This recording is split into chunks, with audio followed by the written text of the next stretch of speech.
transportation for every pedestrian webinar. My name is Nicole Donahue, and I will be the producer for this course. So you may reach out to me directly on the chat function. It is located on your Zoom meeting toolbar at the bottom of your screen. You can email me for any technical questions that you may be experiencing. But for any questions during the presenting time, we do request that you do place all of your questions in the chat box. The presenters will take time to stop and answer your questions. And lastly, we will be sharing an evaluation at the end of the webinar today, and we do appreciate all of your feedback. So please take a moment to complete that. Again, that will be shared at the end of the webinar. And I'm going to go ahead and drop my contact information in the chat box. So you may contact me if you're having any technical issues in Zoom or in email. And again, friendly reminder to mute your microphone if you're not speaking to help reduce any background noise. And I'm going to go ahead and drop a short PDF of the bios for the instructors in the chat, so you may review that. And without any further ado, I'll hand it over to Peter to kick off the webinar. Thank you, everyone. Great. Thank you, Nicole.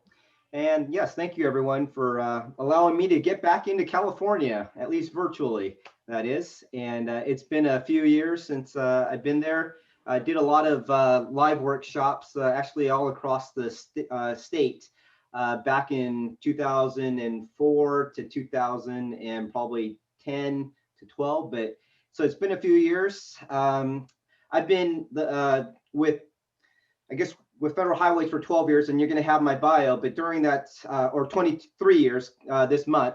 And, I've been all around the country, and STEP has been the one effort that I've been leading in the last few years. It's an EDC effort. And so we're really glad that California, we're working with Tracy and Nicole and the LTAP there to be able to get STEP out even more, even though EDC 5 is over and we're on to EDC 6.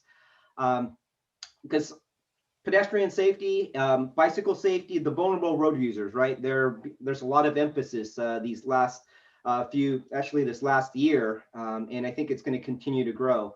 And so the numbers are getting way out of hand, and so we, have this effort where we're starting this series, an overview.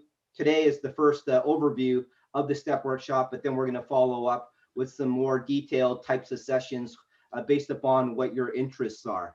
So with that, though, I want to, Tim and I will go ahead and introduce ourselves when we get to our section. But what we want to do is start with a little background with regards to the California situation. And so let's see, where did I put my agenda here? Emily is going to actually go over some of the ATRC overview, and then we'll have Jessica go over some of the California statistics, and then we'll get into the STEP countermeasures. We're going to do this in two parts, so you do get a break at 10:15. I appreciate you being able to stay with us all morning. I know it's a lot of time out of your day, but we will give you a break, but we hope that this is very interesting for you and that you'll be able to actually apply what you're going to be able to learn today. So with that, I'm going to turn it over to Emily. Thank you. Let me get my screen up. All right, I think everyone can see that now. So I have two screens here, so if I'm looking over to the side, that's what I'm doing over there. So hi everyone, I'm Emily Abrahams, and I am a Senior Transportation Planner at Caltrans. I'm going to just do a quick overview this morning about the Active Transportation Resource Center before we begin. But before I do that, let's open up our first poll question. We wanted to just get a sense of who is in the audience today. So we're just going to ask where you work, what sector you represent. So go ahead and choose your multiple choice answer here to get a sense of who we have today in the training. All right, so it's looking like 65% or so are city county. about 20% is state government, about 2% regional government, 10% of private sector, and about 1% of advocacy nonprofit. So we do have a good mix, majority city, county, and state government. And we did put, if you selected other, to just write in the chat if you're willing to share what sector you represent. So, all right, well, great. Thank you so much, everyone, for participating. It definitely helps us get a sense of who's in the audience. Okay, so with that, let's open up our second poll question. Thank you, Nicole, for setting these up for us. The second poll question is about the ATRC, or the Active Transportation Resource Center, which I will give you a quick overview about coming up, but we just wanted to ask, what's your familiarity with it? Have you heard of it before? Have you not heard of it before? Hopefully after I do my brief presentation today, you'll be more familiar with it and know what we have to offer you. So it's about 50-50. Little bit less have heard about it and a little bit more have not. 46-54 we're at right now. So interesting, good. So I'm glad many of you are aware of it, but for those of you who are not, hopefully today you will learn a little bit and know a little more. All right, well, thank you very much, Nicole, and thank you everyone for participating in that. All right, so a quick 5-minute overview of the Active Transportation Resource Center. Let's see, there we go. So the ATRC is what we call it for short, and our mission is to provide resources, technical assistance, and training to transportation partners across California. And our goal is to increase the opportunity for success of active transportation projects. So we have a lot of different services that fall under this mission statement. So currently we have a few different things we offer to stakeholders in the state, and I will go into all 4 of these next. So first we have training courses, such as today's course.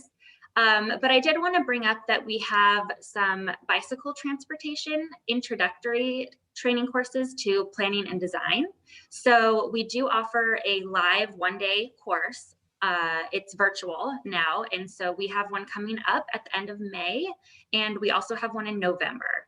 But I believe the one in May is full. So, so the one in November will be opening up closer to that date, but you can stay tuned for that.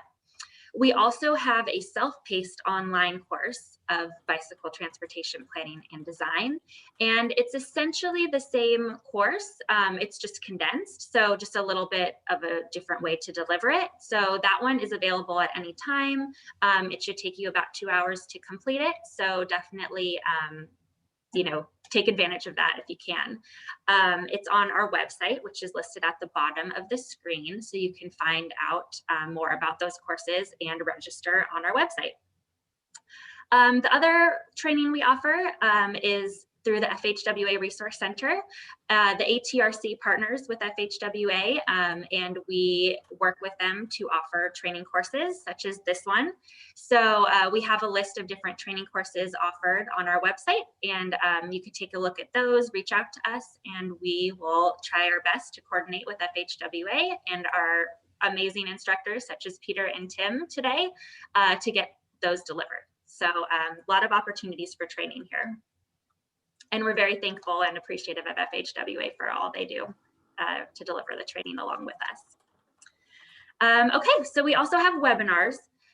We have 2 new webinar series that we launched this year, Synergy and Perspectives. One is webinar based. The other one is a teleconference. So we still use a webinar platform, but the point of the teleconferences is to have more peer-to-peer dialogue. So just a little bit of a different focus in the delivery of these. We just had 2 webinars and teleconferences in April and May. We don't have any coming up in June, but we are going to be announcing our July and August ones shortly. So stay tuned for those as well. They're all archived on our website. So if you do want to take a look and view some of those, you can do that. We also offer an ATRC automated counter loan program for bicycle and pedestrian counts. So if you need some counter equipment, you can go to our website, fill out an interest form, and we will work with you to provide the counter equipment to you for a short duration of time. And you can use the equipment, conduct your counts, and then you'd return it to us, and we'd be able to loan it to someone else. So we have a variety of counters available. Right now we have counters from EcoCounter and MyoVision, and like I said, just a variety of different models to hopefully fit your need and the location that you're trying to conduct these counts. So, so definitely a great resource. Go to our website and request counters if you need them. We also offer non-infrastructure technical assistance. So non-infrastructure programs are the education, encouragement, and evaluation type programs to get more people biking and walking. So if you have any particular questions about delivery of non-infrastructure projects, different activities that can be done, different resources you need, you can reach out to us and we can provide that individualized assistance. We also offer technical assistance to disadvantaged communities throughout the state, and this coincides with the active transportation program. And so we will reach out to communities in the state through an application process for technical assistance, and we will select some recipients, and we will work with them on the final stages of their project development and getting the application packaged together to be submitted into the active transportation program. So we've done this a few times already, and we will be doing it again to coincide with ATP cycle 6. So, so if you do need some of that just individualized assistance, we do offer this every few years. All right, so future initiatives. I will talk about some of the things we're planning. We are planning on doing an evaluation and technical assistance contract. And this will be to help agencies with data collection on their projects, so before and after data comparisons. We also are going to be looking into doing a kit of parts pilot, is what we call it. And if anyone is in the SCAG region, SCAG has a kit of parts, which are materials used to do pop-up demonstration projects. So we'd like to we will borrow a kit of parts, and we will allow agencies to borrow it from us and do a demonstration project within their jurisdiction. So that'll be coming up probably in the fall. We're also working on a statewide active transportation count database. So it is a storing site and data site for all active transportation counts in the state. We're working on it now, and hopefully we will get our project started in the fall. It'll be a few years out before this is fully functioning, but it is definitely going to be very useful and needed. And it will also consist of some visualization and mapping tools. So you could overlay the data on different GIS layers and really get a good picture of what's happening with biking and walking in the state. Lastly, we have many resources on our website. We are working on an active transportation project benefit cost tool, which is underway. So more information on that will be coming shortly. But on our website, you can also find our crash data heat map tool that we use with ATP TIMS, and UC Berkeley has developed that tool and that site for all the crash data. So you can go to that and kind of get a sense of different what's going on in different places. We also have an ATP street story tool, which is also a tool developed by UC Berkeley, and it's a crowdsourcing tool. And we adapted it to the active transportation program, so you can get some public engagement feedback on different locations within your jurisdiction. And we have so many different guidance, toolkits, materials, many resources you can look to when you're trying to deliver a project or on a specific topic of interest. So here's our website. Go to our website. All this information is there. We encourage you to utilize our resources, and hope you will pass on this information as well. We're here to serve you. So if you have any feedback on any of our services or programs, definitely let us know, and we want to try our best to meet your needs. So go to our website and hopefully you take advantage of this. So my contact information is here, and my colleague Summer Lopez, her contact information is here as well. You can reach out to us if you have any questions. And that's it. I know that was very quick, but hopefully it gave you some more information about the ATRC. Great, thanks, Emily. And thank you also to Tracy and others. I see over in the chat pod that when you're asking the questions that they're already taking care of those. And I think, Emily, there is one over there for you with regards to the counters. So I'm sure you'll go ahead and address that. Okay. So everybody, I think after over a year of this situation, knows how to use some of these different technologies. So great. And let's go, we'll turn it over to Jessica to start with some of the California statistics on ped and bike. Everyone, thanks so much for having me today. Going to go ahead and share my screen here.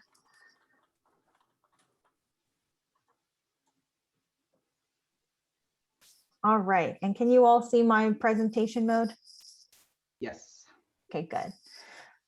Again, thanks so much for having me. I'm Jessie Downing. I am our new, as of 2 months ago, our new pedestrian and bicyclist safety specialist here at Caltrans in the Division of Safety Programs. And prior to that, I was in our Division of Transportation Planning, working on active transportation as well. So happy to kind of be moving forward and doing some new work in the active transportation world. I'm just going to give you kind of a quick overview today of some of the organizational changes that we've been working on at Caltrans, our traffic safety trends in California, how we're working to implement a safe system approach, and then just give you a little bit of information about our pedestrian systemic safety program. So we're celebrating our 1-year anniversary as a division. So the Division of Safety Programs was established around this time last year. And so what we're aiming to do is to really implement our 4 pillars of safety, specifically a safe system approach. And for those of you who may or may not be familiar, if we could have that first poll question pop up, just kind of want to get a feel for, how familiar you are with the FHWA safe system approach. And you can kind of select whether you're familiar at all or somewhat or completely familiar, which would be great. And then I can kind of tailor what I say today based on your responses. So we'll give that just a moment. Okay, that's a pretty good mix. I think we're getting a little bit of background noise. So since most of you are not quite familiar with it, basically what we're trying to do is assume, humans make mistakes, and basically applying that approach to how we do safety at Caltrans.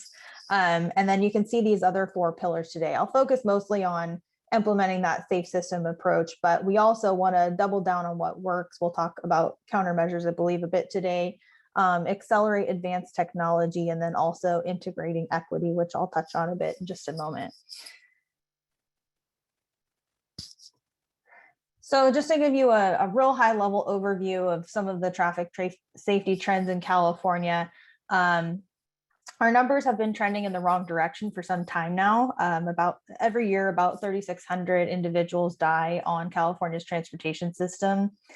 And that's all public roads on and off the state highway system. And that averages out to about 10 deaths per day. And about 3 of those are people who bike and walk. And obviously we can't normalize this and we need to do better. So we need to do things differently, and now we are. Our shift began last year as we were reevaluating our approach to traffic safety. And so I'll talk about some of the ways that we're working on improving that.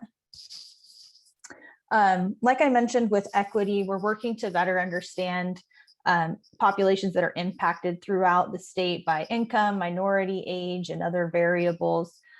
These infographics you can see on the screen here are part of the California specific data analysis we have done so far on equity. So this will help us in all aspects of improving safety for our underserved road users from both fairness in the planning process to engaging some populations to identifying potential actions to aid in the reduction of fatalities and serious injuries. So you can see here, if you are African American, you have about double the chance of being killed in a pedestrian crash. And then you can also see on the right there the probability of being in a fatal crash by income. So our lower income populations are obviously more susceptible to being in a fatal crash than some of their higher income counterparts. Wanted to really highlight here our crash data dashboard. I have the link at the bottom of the screen there, and I'll go ahead and share that in the chat after the presentation. But as I mentioned in the previous slide, we're looking at different ways to analyze crash data with respect to equity. But in addition to that, we're also looking at all crash data collection and analysis. So these two efforts basically reflect the safe system principle that safety is proactive and are part of our data-driven approach to support all of the safe system principles, which you can see there on the right. So we've worked with many of our statewide partners, including those from NPOs and local agencies, SCAG, COG, SANDAG, and they've expressed an interest in a user-friendly data dashboard that can visually summarize and query crash data for the state and their agency, specifically to aid them in identifying proactive ways to address their fatal and serious injury crashes. So this is a public-facing dashboard now, and it's live on the Caltrans Safety website, as you can see down there below. And the ultimate purpose of providing, it has the ultimate purpose of providing practitioners and stakeholders with direct access to crash data to support the data-driven implementation of our SHSP and other safety programs. But it's also just a really good tool to kind of, look at your specific area and really drill down on what's happening on the ground there. So the dashboard is really targeted at the regional and district level for risk factors associated with fatal and serious injury crashes and not hotspot identification. So it doesn't get into specific roadways or micro level safety analysis, but can give you a good picture, like I said, of what's happening on the ground. And there's about 9 pages on here that you can filter by, but specifically we're looking today at pedestrians. So that's one of our challenge areas for our SHSP. So you can actually filter out just the pedestrian level crashes. And as you can see, there's all kinds of filters that you can put on that. Okay.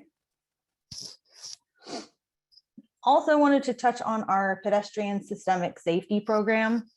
It addresses serious pedestrian injuries and fatalities before they occur using a combination of statistical analysis, crash modeling, and risk analysis.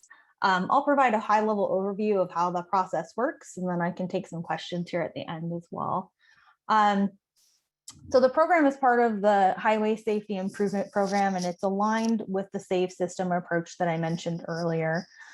So first we gather the data from crashes, and then we perform a data analysis and modeling using a systemic safety model developed by researchers at UC Berkeley. And this model identifies the location, so-called systemic hotspots that are at high risk for future crashes based on the specific features, context, and characteristics.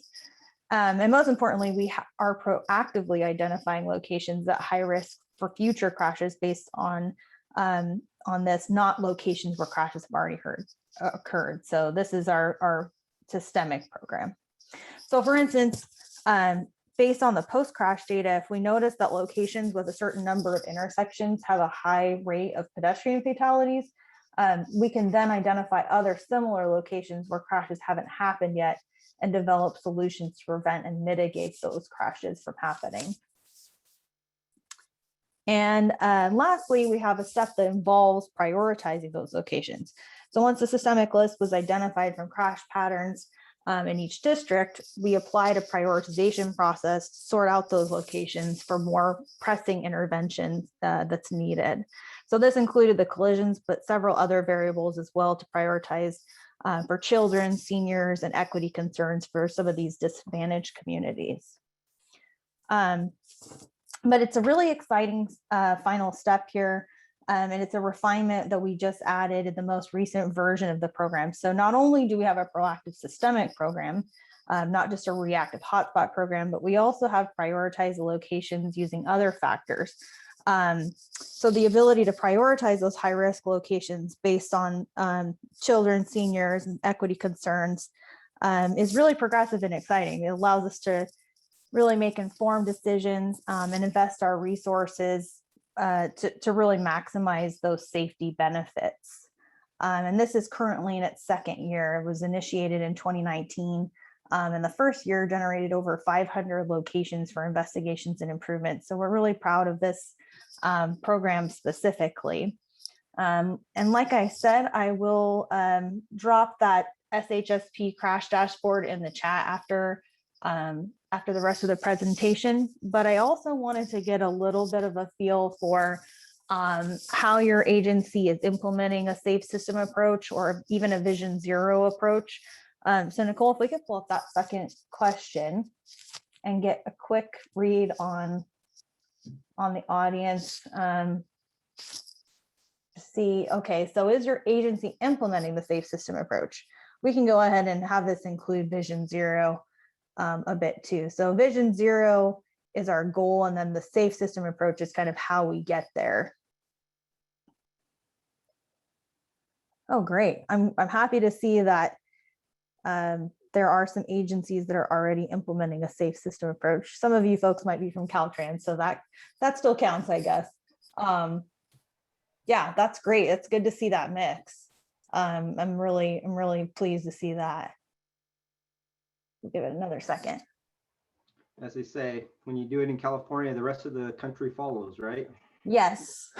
So it's great to see that safe system is that you guys already started there. Yeah. Great. Okay, well, thanks for taking that whole question really quickly. And with that will be all for me. I'll go ahead and share my contact information. I know it was a quick presentation today, but hopefully this is just the start of a conversation. And if there's anything I can do to answer any questions, go ahead and feel free to contact me at my email address below there. Thank you, Jessica. And yeah, that's definitely, very, you did a great overview, and actually this whole session is somewhat an overview. So as you might want to take some notes as to what you might want more information in our further sessions, because we have, I think right now, 182 people connections online.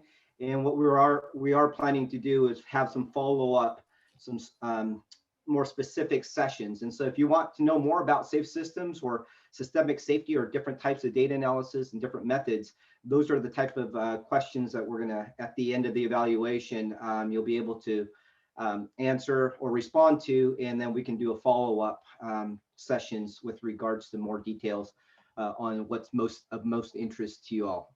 So with that, I am going to share my screen, and let's see, first though, I'm gonna just look over in the chat pod, and Tim and, oh, Tracy, did you want to, I think Tracy, you've been such a, you've been a great help. I think you probably should do an introduction, I suspect. Are you there?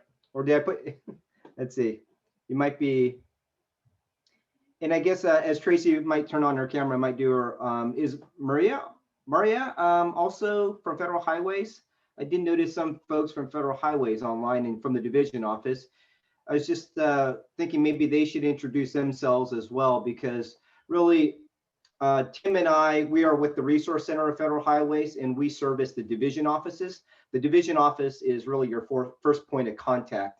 And so I did see some from the division on. Anyone want to turn on your camera and do just a quick introduction for the divisions, those in the division office?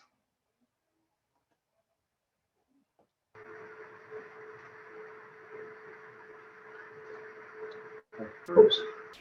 There you go. Oh, good morning. Patrick. Hello there. I'm not one of the safety engineers, but my name is Patrick Pittenger, and I am a senior community planner assigned to 4 MPOs in Northern California. Great. That's about it. Thanks for joining us. And yeah, and Maria Batya is the Federal Highway Contact Safety Engineer at the division office. And if, in addition to Tracy and Nicole, you can contact, Maria. And so let's let me get into sharing my screen here, and we'll get started on STEP, Safe Transportation for Every Pedestrian. In the flyer that you got, you probably saw the Groundhog Day with Bill Murray. And I think that one that came from Walk America Walks. And I saw that on their website. And I thought, it's really how I feel a lot of times when I see some of the numbers every year with regards to pedestrian safety numbers. And so, it's been a little bit frustrating, to be honest, over the, since I started this in 2004, and seeing that we've been making some progress, and then all of a sudden the numbers are starting to increase. And I'll get into some of the national numbers here shortly. And let me go ahead and just really quickly see if I can also make sure I get a couple of things here going on.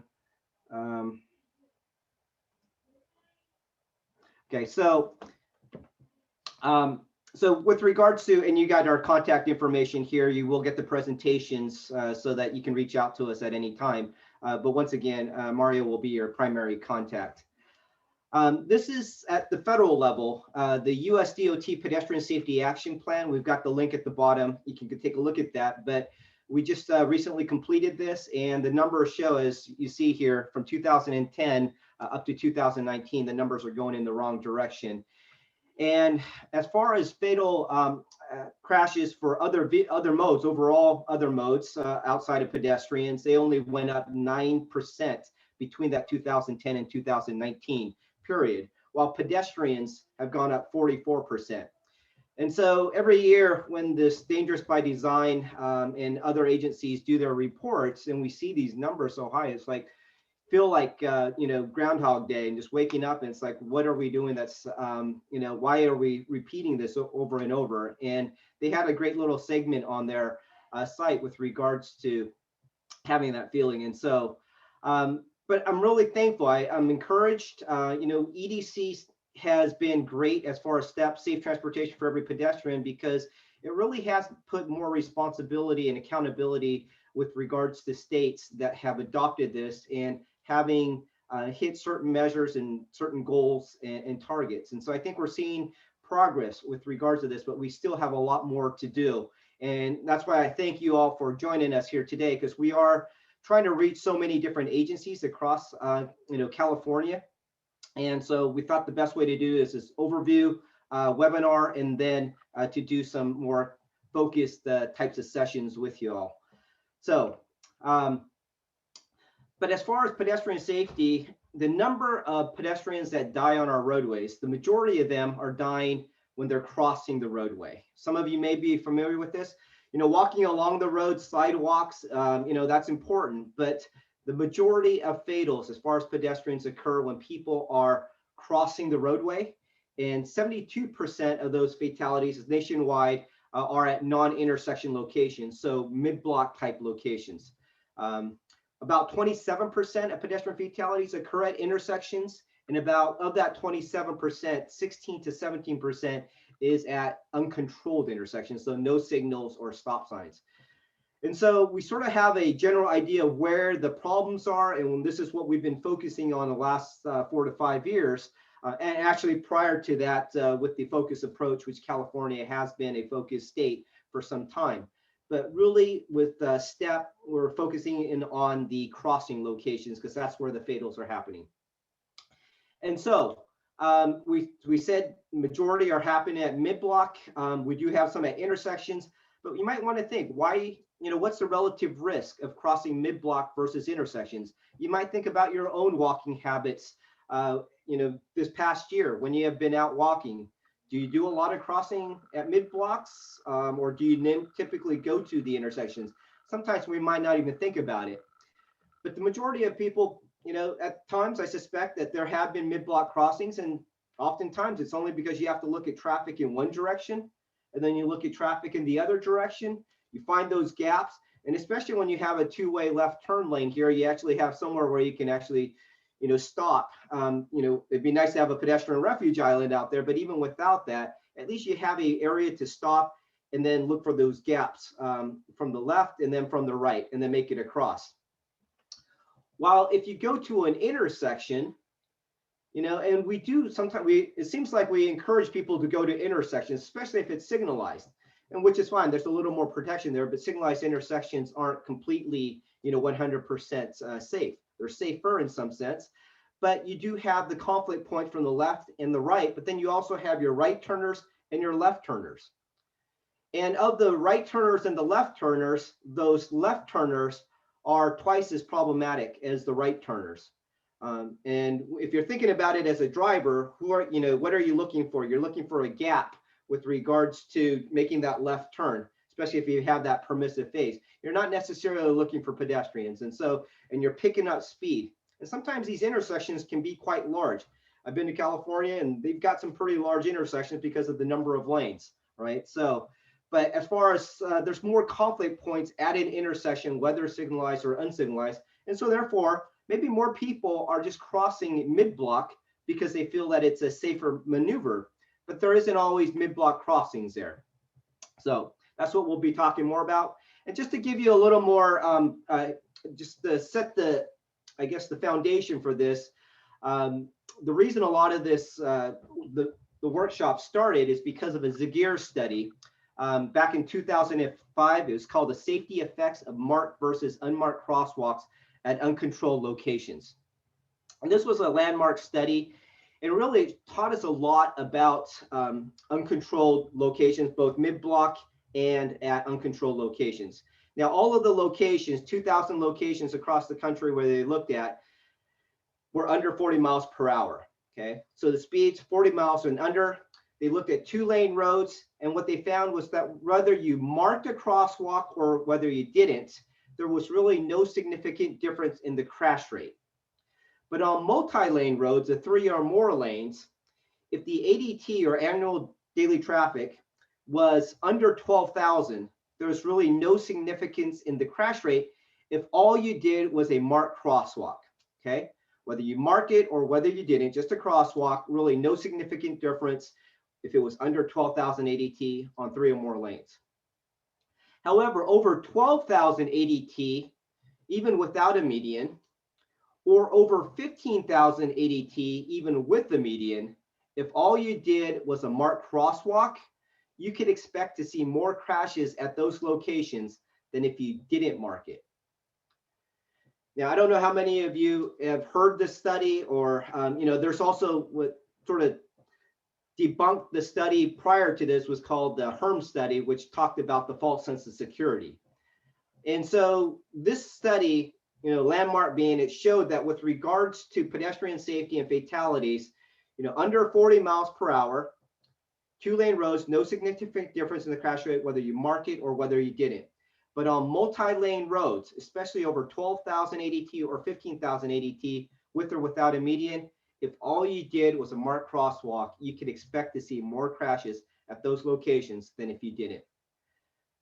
I think when this first came out, a lot of people were surprised by it. Some people actually misunderstood that and said, okay, well then over 12,000 ADT, over 15,000 ADT, we're not going to mark crosswalks. Well, people are still crossing at these locations. So the study itself stated, no, that's not, we need to do more than just a marked crosswalk at those locations where it's over 12,000 without a median, or even 15,000 with the median. You need to do more than just a marked crosswalk because people are still trying to cross at those locations. So in that 2005 report, the Zagier study, there was a table in there. And on the left, it had the number of lanes, and across the top, it had the ADTs, breakdown of different ADTs, and then breakdown with regards to speeds. And in the table, it talked about whether it was a candidate, a potential candidate, whether you should do some additional treatments or not. Well, in 2018, when EDC started, what we did was we developed the guide for improving pedestrian safety at uncontrolled crossing locations. Best thing since sliced bread. what came out of this, and the other thing with regards to this guide is table 1, which I would, if anything, the guide's not that long, but if you look at anything or take anything away from this workshop, definitely do look at table 1, which is below there. Actually, let me show you a little enlargement. And it has that same, like the Zagier study, over on the left, the number of lanes, and across the top, it has the ADTs, annual average daily traffic, under 9,000, and then between 9,000 and 15,000, and over 15,000. And then it has, with regards to under 30 miles per hour, at 35 miles per hour, and then over 40 miles per hour. Those various.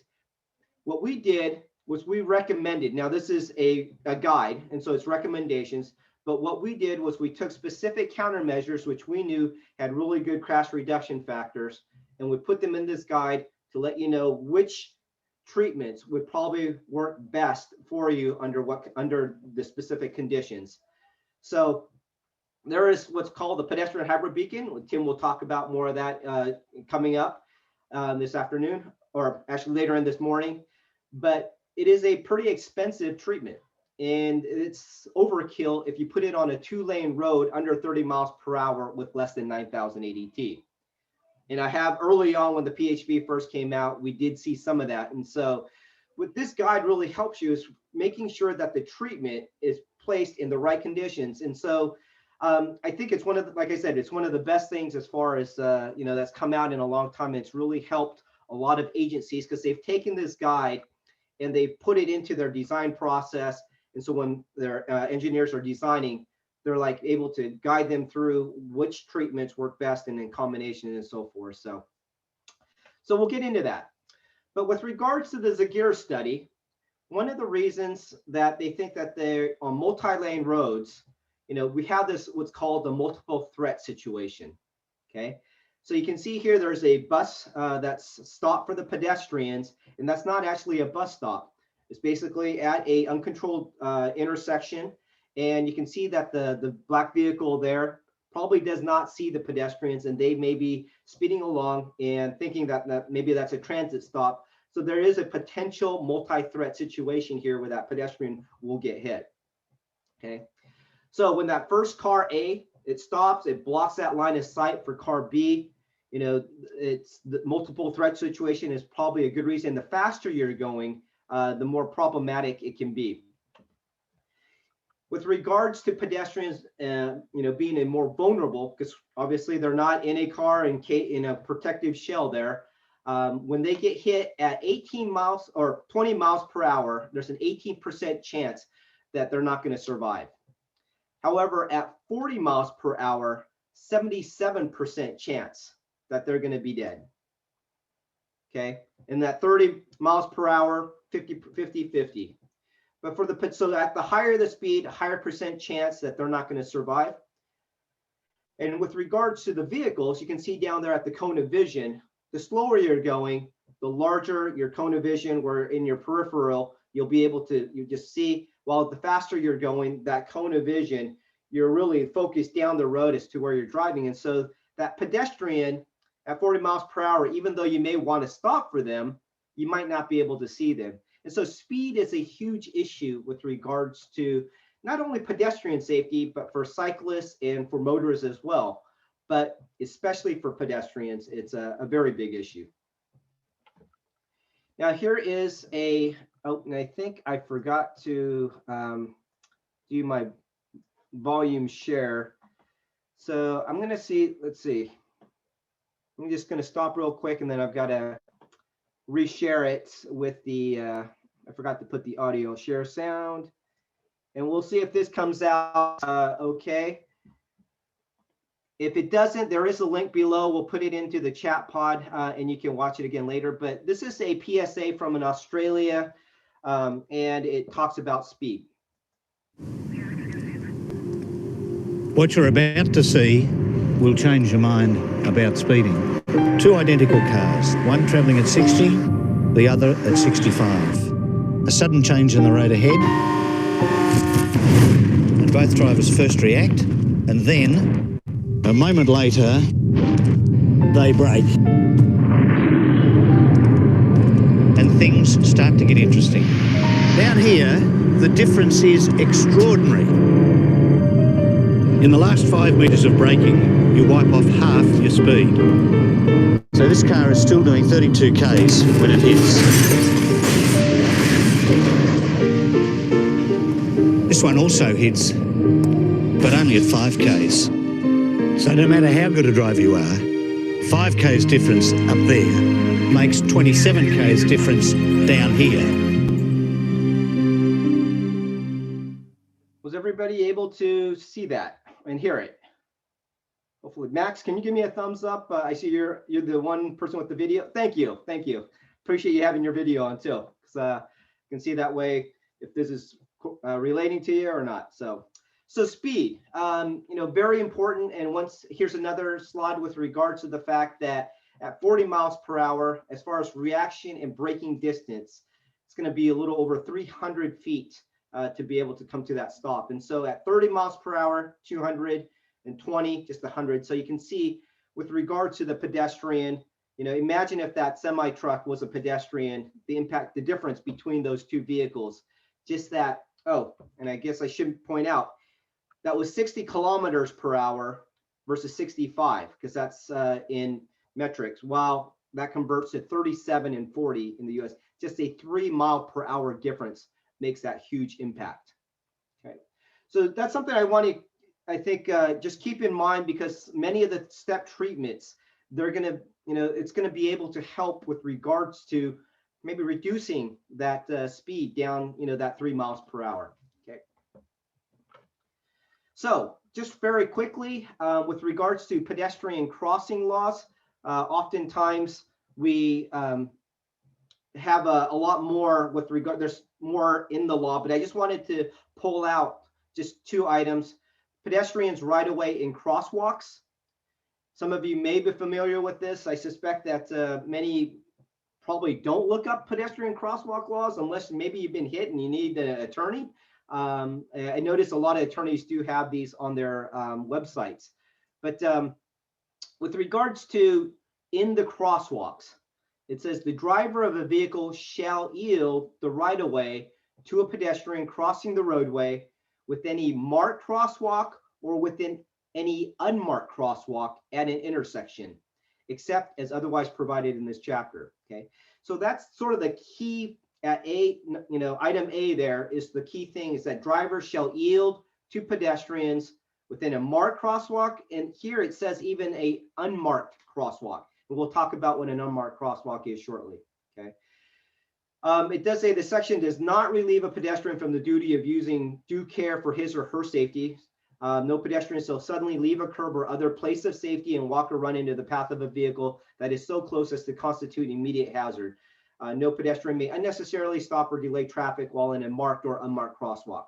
Okay, so if a car is coming at 40 miles per hour and they're only 10 feet away, obviously, hopefully the pedestrian understands that they can't just jump out and expect that car to stop. Okay, and especially for younger, and that is important with regards to younger and older pedestrians, because most kids, until they reach the age of 11 or 12, their cognitive skills are not able to really gauge how fast a car is coming. And as we get older, we sort of lose that skill as well. And so, but you need to realize you can't just step in front of a moving car that's 10 feet away, expect them to stop. And so the other two are sort of similar, and I'm going to now go into the second portion of this, where the pedestrians outside of crosswalks. Okay, here it says every pedestrian upon a roadway at any point other than within a marked crosswalk or within an unmarked crosswalk at an intersection shall yield the right of way to all vehicles upon the roadway so near as to constitute an immediate hazard. Okay. The provisions of this section shall not relieve the driver of the vehicle from the duty to exercise due care for the safety of any pedestrian upon a roadway. So I don't know if anyone's gotten a jaywalking ticket, crossing mid-block where there isn't a crosswalk, but if you need to cross mid-block, you legally do have that right. It's just that you need to yield to the vehicle. In a crosswalk or at an intersection, vehicles need to yield to the pedestrian. But if you're crossing mid-block, you have that right. to cross, but you just need to yield to the vehicle if it's not within a marked crosswalk. Okay. So just to let you know that, and that's something that a lot of people probably, they think jaywalking and that's illegal, but pedestrians do have that right. One of the reasons being is that sometimes and there is a section in a lot of states with regards to signals, that if there's two adjacent signals next to each other, so you don't have a road in between two signals, then pedestrians are required to go to that signal to legally cross. They're forced to. If they cross mid-block outside of that signal, then they can't. That is actually a tickable, a violation where they could get a ticket. But outside of that situation, they can legally cross. They just need to yield to the vehicle.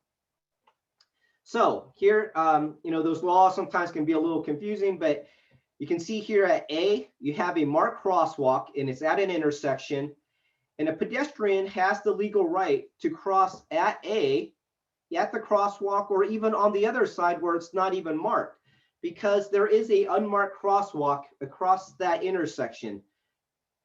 At B, it's a little more clear, and it's because the sidewalk is an extension across that intersection to the other side, whether sidewalk or pedestrian path. So at B, you actually have a unmarked crosswalk there. And so both at A and B, pedestrians have that right of way, and vehicles by law, according to your codes, are supposed to yield to pedestrians. At C, pedestrians can cross mid-block. It's just that they need to yield to the vehicle. So there is not a marked crosswalk there. So vehicles have the right of way. Pedestrians can still cross there legally though. Okay. Hopefully that makes sense. But I think the one thing that a lot of people get confused about is at B, where there isn't a marked crosswalk. And I think a lot of drivers don't know this as well. If they feel like if it's not marked that they have the right of way. But at every intersection, unless it's specifically signed off or blocked off, pedestrians do have that right of way, and there is a unmarked crosswalk there. Okay, with that, we're going to get into the spectacular 7. So we've got both mid-block and at intersections, and a lot of these treatments, they can be, used at both, especially with regards to the crosswalks, and we'll get into the crosswalk visibility enhancements. Some of those can be used at the signalized intersection as well. But the one main specific countermeasure, the leading pedestrian interval, that's the one that we use at the signals. All the others are really great for the uncontrolled crossing intersections or mid-block locations. Hey, Peter. Yeah. Hey, this is Tim. We got a couple of questions in the chat pod. I wondered if before you moved into the countermeasures, if you might want to address these. Okay. The first is if the motorist has a green light to proceed through an intersection, does the pedestrian have a legal right to take legal action against the motorist if that pedestrian is hit while in the intersection at a green light? Well, I guess it depends on which, let's see. Depends on which direction the pedestrian is wanting to walk. Does it state, or I'll tell you what, some of these questions, let's take them at the end. We've got that 15 minutes, and maybe you can sort of pick those ones, and we can maybe have them ask and maybe get some more specifics. Okay. All right. Sounds good. Okay. Thanks. So with regards to the spectacular 7, once again, the leading pedestrian interval is at the end. That's the one signalized. The other ones are crosswalk visibility enhancements, raised crosswalks, pedestrian refuge islands, the rectangular rapid flashing beacon, the pedestrian hybrid beacon, and road diets. Okay. I will cover the first 3 here, and then Tim will take a break, and then Tim will cover the last 4.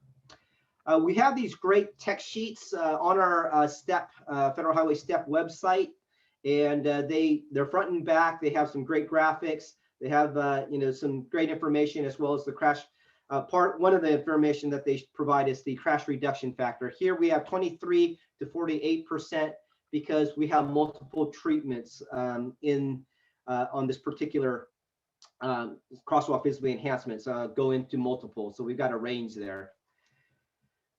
We've got the high visibility marked crosswalks. We've got curb extensions. We've got signing. We've got lighting, And so we'll cover each of these, and you can see here that you can use actually several of these in combination with each other. Okay. The first one being crosswalk visibility enhancements.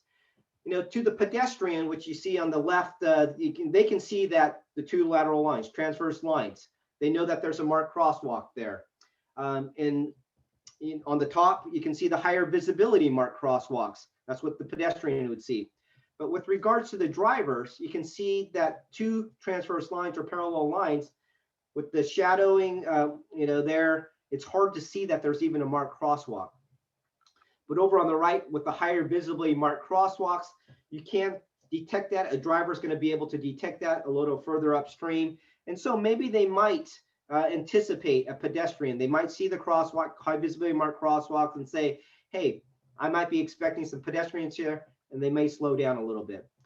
There is a study done back in 2010, a crosswalk marking field visibility study, and it compared the transverse versus the continental and the bar pairs. And what they did, and I won't go into all of it, but the one thing that I thought was really interesting with regards to comparing the continental and the bar versus the transverse, it said general observation, continental detected about twice the distance upstream as the transverse during daytime conditions. Okay, so increase in distance reflects 8 seconds of increased awareness of the presence of that crossing at 30 miles per hour operating speed. So they're going 80 miles per hour, 8 seconds. So remember, with regards to that Australian PSA video, if you had 8 seconds and they're backing off on the, the gas, the accelerator, you can probably get their speeds down low enough where, people are probably not able, not have a fatality, but maybe just a potential a collision, but nothing severe. So as far as participants, the continental versus the VAR pair over the traverse, they rated as far as daytime, they were similar, but at, let's see, both day and night, transverse rated differ based on the lighting level. So the transverse is more challenging to see at night. And so one of the first steps is to maybe go to a higher visibly marked crosswalk at those locations where you're going to have higher number of pedestrian crossings, or where your data shows that they're more at risk. Okay. The other thing, just really quick here, with regards to marked crosswalks, we don't encourage brick. You have a lot of maintenance issues, and then people with disabilities, especially wheelchairs, with spinal injuries, especially wheelchairs over bricks can be problematic. There are some options with regards to stamped or painted, so you can still get that look, the brick look. But you do want to avoid certain types of crosswalks. We're seeing this on the internet, and these two are not compliant. I do have a link down below with regards to the MUTCD and their official interpretation responses with regard to these type of interesting crosswalks. I will note, though, that there is a study with regards to these types of crosswalks, creative crosswalks, and we'll see what happens with regards to the next MUTCD if there is any changes. But just for currently, right now, note that markings are a traffic control device, and if people get confused with regards to the meaning of them, and you have potential crashes, you do have some there is liability issues. So just to make you aware of that. The next is signing, which many of you are familiar with. You can enhance the crosswalks with having signing. The fluorescent yellow green, by the way, the green is for Mental Health Awareness Month. So that's, and we had work zone also last month, I believe. And so it's sort of a combination here. But the green, fluorescent yellow green, is specific for pedestrians and cyclists. Okay. Some other things that you can possibly do to enhance the signing is the LED around the border of these signs. And so in order to draw attention, to let people know that drivers know that pedestrians want to cross there, the LED around the border, similar to an RFB, you can do those setups with a solar and push button activated.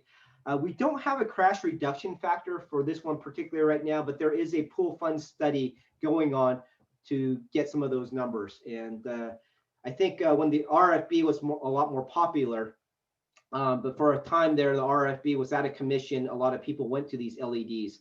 And so we're trying to do catch up with regards to the research behind those. But those are allowed in the MUTCD, and they are a lot less expensive than the RFB. However, they do have their sort of drawbacks depending on the angle that you're looking at. But if you're interested in more of wanting to talk about these specific measures, we will have the opportunity to have those specific follow-up sessions for you.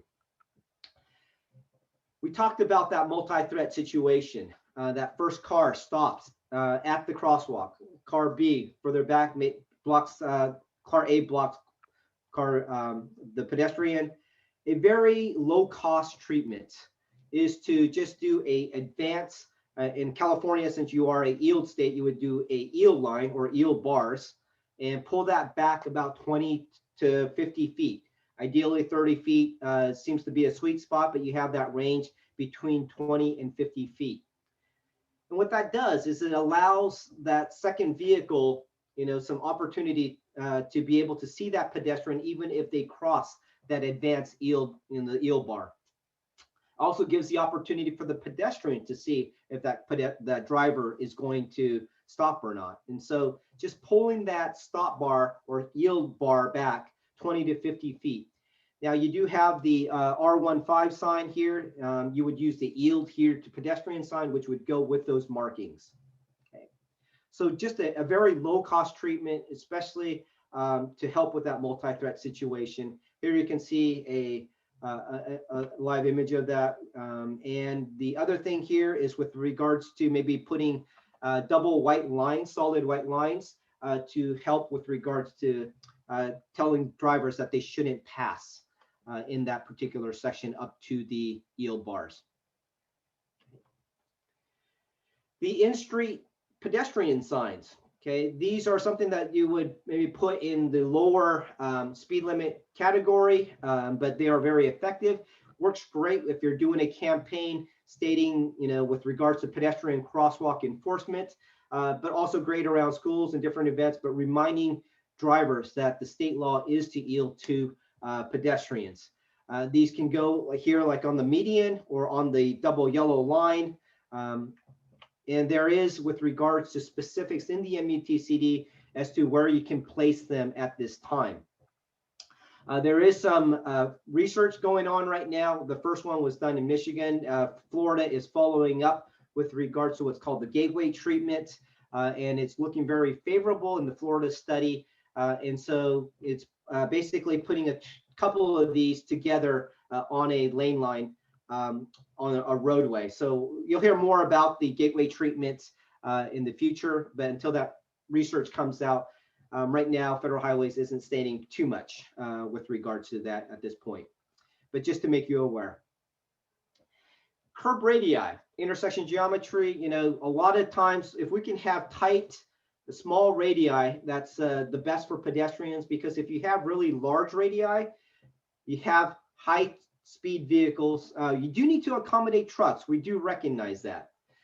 But if you go with the cookie cutter and the default of being a 40 to 50 foot radii to accommodate trucks at every intersection where it's not necessarily needed, you may have really high speed, right turns, and then pedestrians, as you can see in this image, they're trying to cross, but that one vehicle behind that camper truck, they're looking to the left, and they're going to be accelerating to the right to come out, maybe find that gap, and they may not necessarily be able to stop in time to hit, and then maybe hit that pedestrian there in the wheelchair. And so if you can keep your intersections tight, also do be aware, maybe having the default of being maybe the 15, 20 foot radii. Also do note that you have, especially if you have parking and bike lanes, that you have a actual radii, which is R1, but your effective radius can be much larger. And so you can see there in the pictures there, even large trucks and buses can still make those turns depending on what your situation is with the parking and how wide, how many lanes you have. And so what we're trying to encourage is don't do a cookie cutter design at every intersection. maybe, and also maybe think about going with the default of being tight radii and then having the design exception for larger radii when you need them. Also a retrofit, if you have these pork chop islands or pedestrian crossing islands and you have really high speed turns, especially if you have a receiving lane, there is an option where you can do a design with a truck apron, similar to a truck apron on a roundabout. These can be 2 to 3 inches high. Definitely want to make them different colors and different texture where it's a little rough so that trucks can still go ahead and make that turn, but vehicles are going to be discouraged from going fast. They'll be able to slow down. And the slower you're going, the more likely drivers are going to be going, will be yielding to pedestrians and stopping for pedestrians. So a great option is this truck radius or truck apron, similar to that of a roundabout. Okay. Next, we've got curb extensions. And you know, anytime you have parking, 58 feet across here, you can see, if you got curb extensions, you reduce that to 32 feet. And if you have these along a corridor, you can actually create somewhat of a traffic calming along that corridor. And, you know, and it does with regard, you might lose a little bit in some cases, maybe a little bit of parking, but the benefits I think outweigh. You have that better visibility between the pedestrians and the drivers. Once again, the traffic calming, and then you actually have room for street furniture. And in this day of micromobility, you know, those locations, those curb extensions can help with regards to micromobility parking. So just do be aware with regards to your curb radii, your design dimensions with regards to how street sweepers and maintenance. You all should always talk to your maintenance folks with regards to when you're doing your design. Let's see, I'm just doing a time check here to see how we're doing. Okay, so and as far as the curb extensions, you know, they shouldn't, you can see here we stop at the end of the vehicle parking, and it doesn't go into the bike lanes at all here. Okay. Drainage is something that you need to take consideration. You may have to add an inlet, but you also do have opportunities to maybe put a plate over it, make sure it's slip resistant. But so there's some different ways that you can get around taking care of drainage. And then there's also temporary types of curb extensions you can do before you get into the permanent situation. So New York is very well known for that. Unfortunately, I think I don't have a picture of the New York ones on this particular set, but something else here you can see at a intersection where the project stopped. There is no curb extension on the picture on the upper left. You can see that it's very wide. There's no cars there, and it sort of seems like maybe it's a drag strip. Vehicles are probably more likely due to the human factor aspect, maybe going a little faster compared to the picture on the lower right, where same roadway, but they did some curb extensions. They got a mid-block curb extension here. But the other interesting thing here is that they did a extension of the sidewalk material into the parking area. And so just that difference, that contrast between the travel lane of the asphalt and then the parking with that brick material sort of creates a narrower, you know, visually a narrower lane. And so with the mid-block curb extension and the vegetation, sort of visual friction, you may have along this particular section, just slightly a little more slower speeds. And so noting in that parking area, even without cars, that you know, it's an extension, more of an extension of the sidewalk rather than the street. Okay. Here's a couple other examples, and you can see just visually that this particular roadway, vehicles will maybe going a little bit, you know, slower. Next, we have crosswalk visual enhancements is the lighting. You know, a good percentage of the pedestrian fatalities nationally, over 50% are at night or under dark conditions.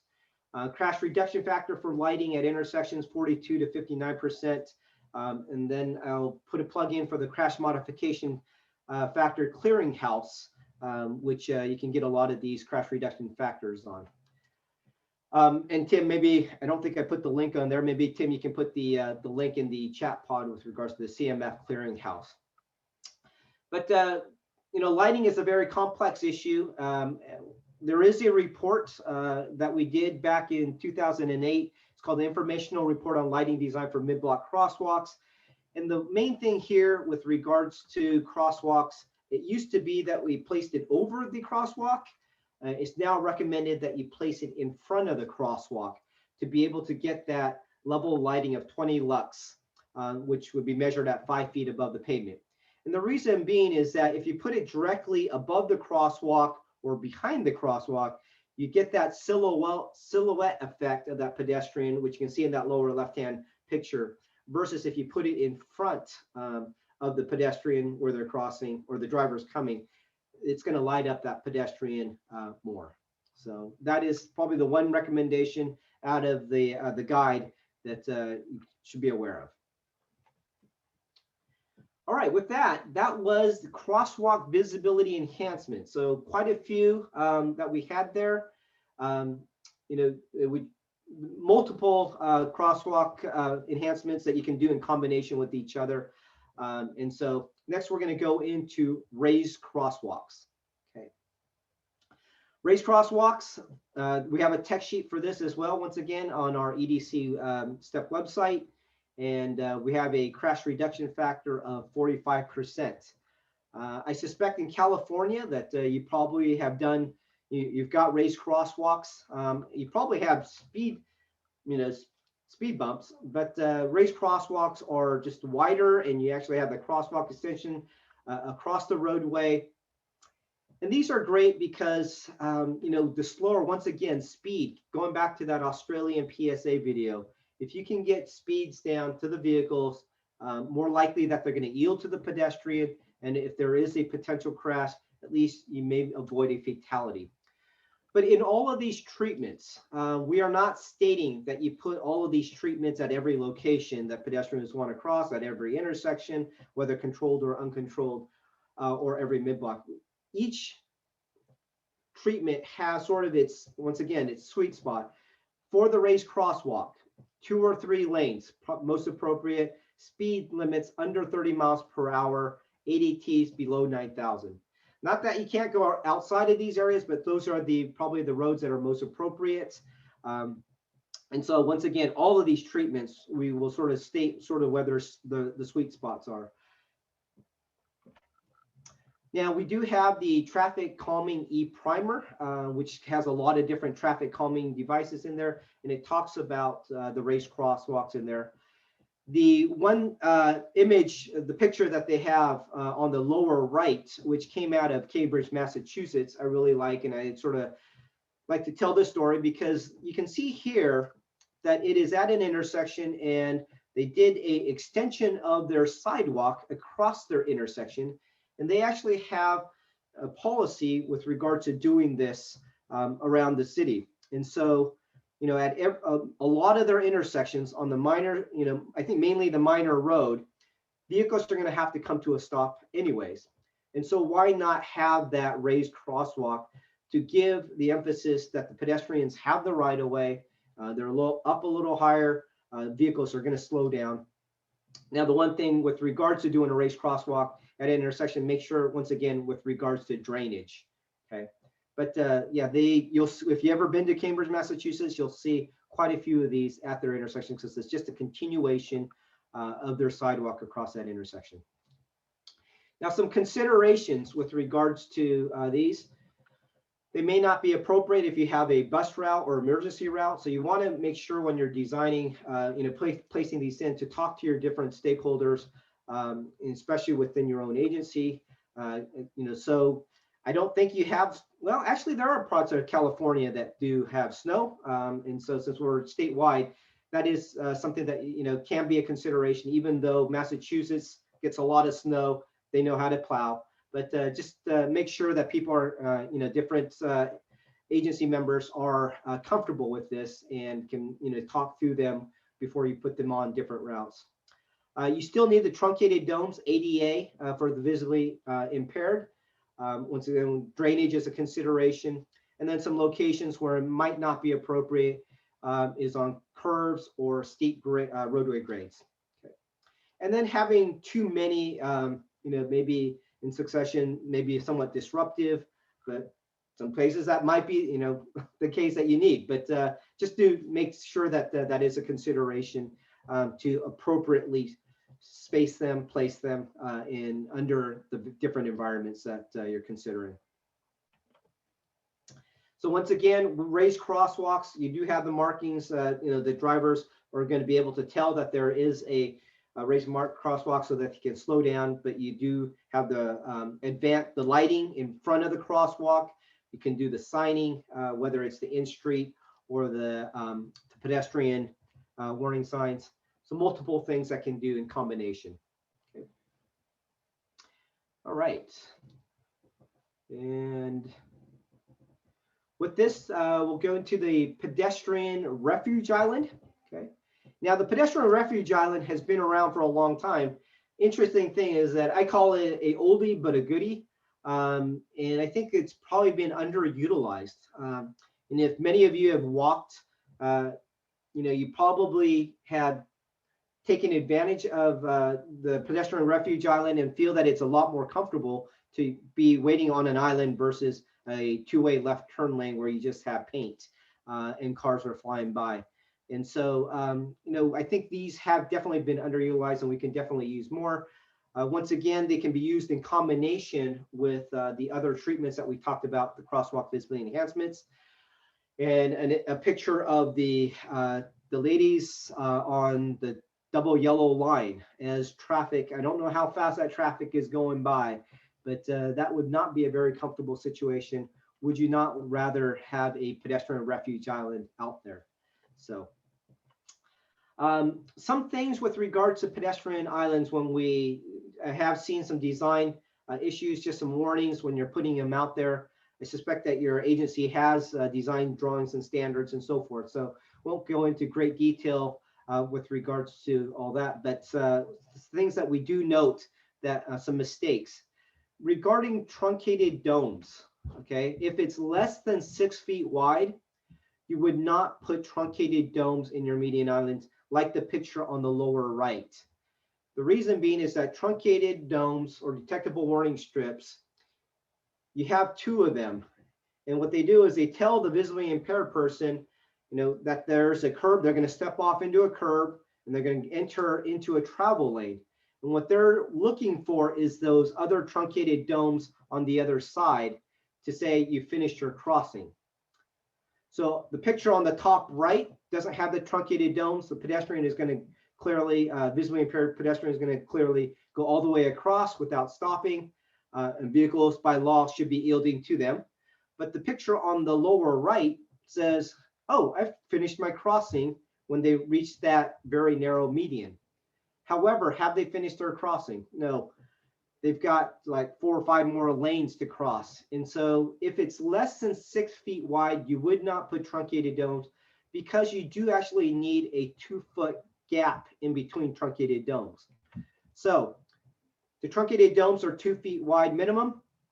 And so here you can see at 6 to 16 feet wide, you have the truncated domes and you have that, you know, gap in between to allow a pedestrian to know, a visually impaired pedestrian to know that they have finished their crossing, the travel lanes, and then they detect the other ones and know that they have more lanes to cross. Okay. The other thing is in the lower right-hand corner, you can see that the truncated domes go across the entire break there from edge to edge. They do also have a amount when someone is visually impaired, they're caning, they're following that edge, that curb edge. And so on the lower right picture, you can see that they're lined up with the crosswalk there. In the picture on the top, you can see that it's angled, and we'll talk about that angle in a second. But if a person who is visually impaired is caning and they're following that edge, they're going to follow that edge and not line up with that crosswalk. They're going to end up going, you know, closer out towards the drivers. And so you really want to sort of angle that last portion.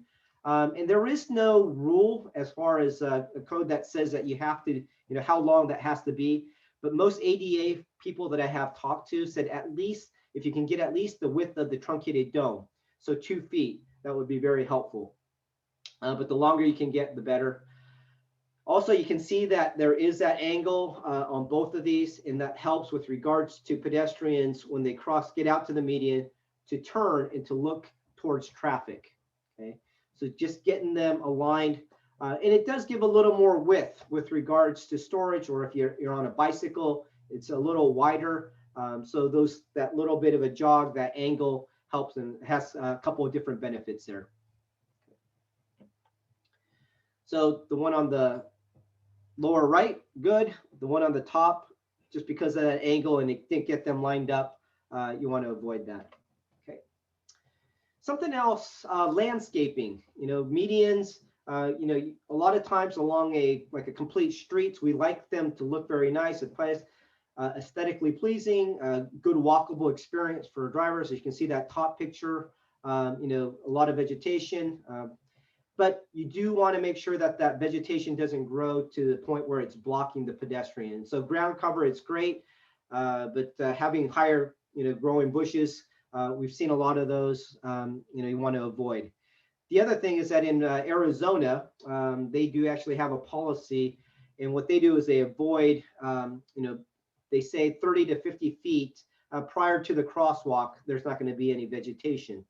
So the picture on the lower right, that one's not from Arizona, but it is an example where it's got no vegetation, especially in the median portion up to the crosswalk. So just keep those sight lines available for the pedestrian and the motorists so they can see each other. Okay. And so you can do that hard treatment like the brick, which is great. So it's aesthetically pleasing, but just do be aware of the vegetation.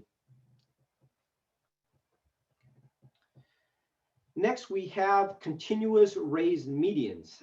So yes, we have our crossing islands, which are great. They can be strategically placed along a corridor where pedestrians, you're seeing them want to cross mid-block, or even at intersections, you can have those crossing islands.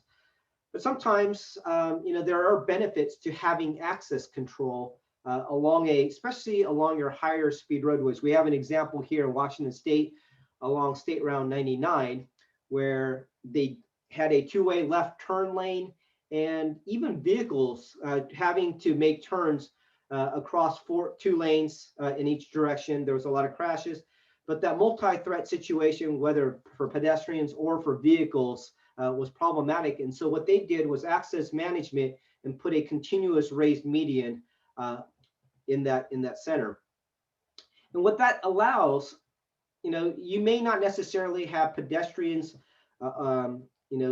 maybe justify putting a marked crosswalk at certain locations, but with a continuous raised medians, pedestrians still do get the benefit of crossing out to that continuous raised median, looking for a gap in one direction, getting out to the median, and looking for a gap in the other direction, and then making that crossing. So even though they don't have a marked crosswalk there, they still legally can cross. They just need to yield to the vehicles, but at least they have somewhat of a protection or comfort with regards to a raised continuous median island out there.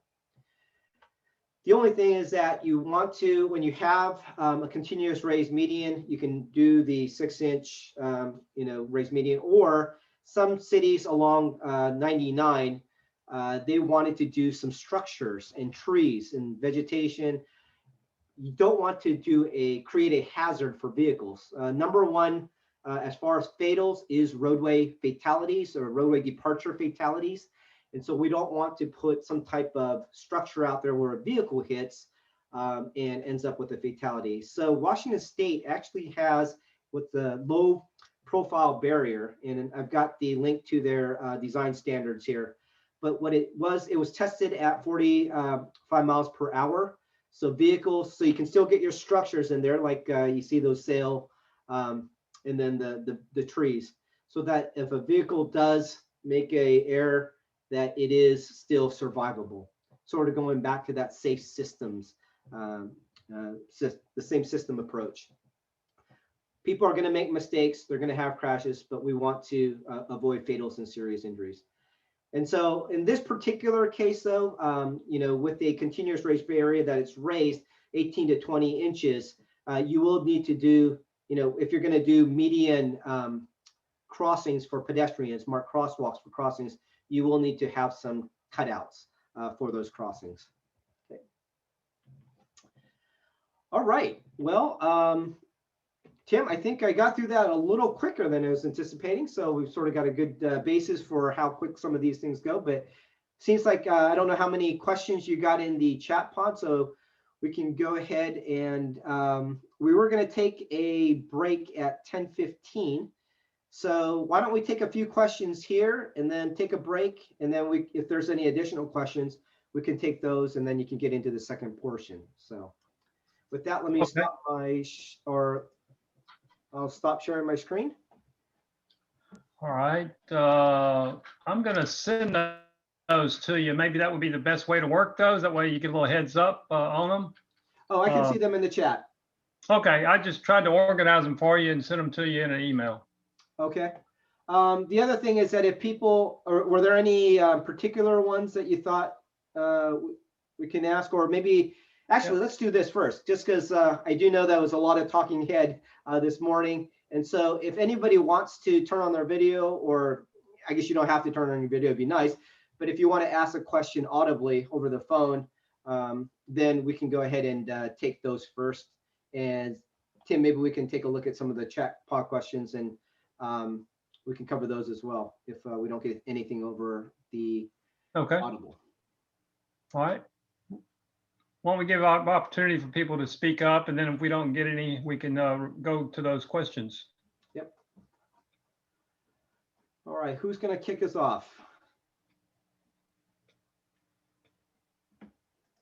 Hi. Hi, I'm Sheila. I'm so sorry I'm late to the game. I just joined, but I was wondering if you can give me a quick recap of what you guys talked about, what you all talked about from 8:30 this morning, I believe it started. Just a quick summary, and I am just trying to catch up here. Would really appreciate it.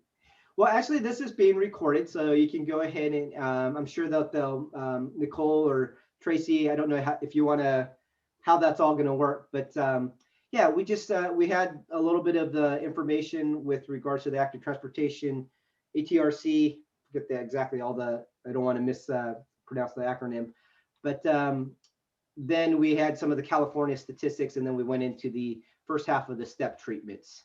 And the step treatments being crosswalk visibility enhancements, raised crosswalks, and pedestrian refuge islands. And then Tim will go into the second half with regards to RRFBs, PHBs, road diets, and LPI. So, yep. Okay, and I suspect that there'll be, yes, the recording will be shared after the training. So, are there? Hi. Yes. Sorry, I should have raised my hand, but I couldn't find the button right now. Okay, no problem. Very quick question. You talked about the crosswalks, the continental versus high visibility or bar pair.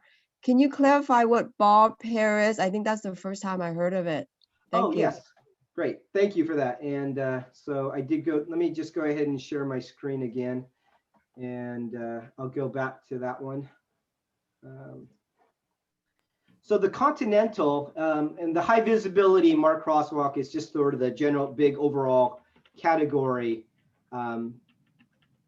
It's higher visibility rather than just two parallel lines. And so with the bar paired, what they looked at, the benefit of the bar pair, it's easier to get the wheel tracks of the vehicles to go through. So it's really a maintenance benefit. Let me see how, there we go. So you can see here at the top, the transverse, lines. And then the middle one is the continental, which obviously you're going to be able to see that much further back. And then the bar pairs are on the bottom, which is just sort of a narrower and then offset. And so that you can see if, well, actually in this particular diagram, they didn't really set it right, but one set of wheel tracks goes in between those bar pairs. You can actually do that with the continental as well if you laid things out properly. It just helps with regards to maintenance and not having to, the wear and tear of the markings if you're using like thermoplastic and paint. It just lasts longer. but the bar pairs help with regards to getting the transverse lines. Let me see if there was an image of that. So is bar pair considered high visibility crosswalk? Yes, it falls under that category. Yes. So essentially just less bars. It's It's an offset of the bars. Yes. yeah, got it. Thank you. That's very good. Great. Thank you for the question. Any And other Peter? questions? Yes. Yeah. Peter, one follow-up question to that. Someone asked, was there a statistical difference between the continental and the bar pairs as far as effectiveness, or was that just between those two and the transverse? Yeah, so the Continental actually did the best, but it wasn't a huge percentage higher, but it did have slightly better than the bar pair. But both of the high visibility ones, the Continental and the bar pairs, did much better than the transverse. Makes sense, and that's why in this one you can see here with regards to it was detected twice the distance of the transverse, the Continental was. So, but as far as the Continental bar pair, it wasn't that significant.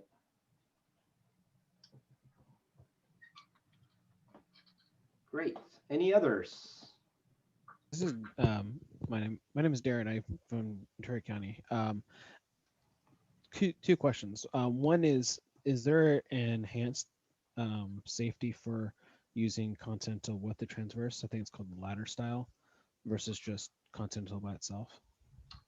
They didn't look at that, but I think, and I've seen a lot, but I think with regards to probably the maintenance, because if you put the transverse, it is called the ladder, as you stated, over time that I think they don't do it because of the wearing. And I don't think there was, from my experience, from different people I've talked to across different agencies, I don't think that there's that huge of a difference.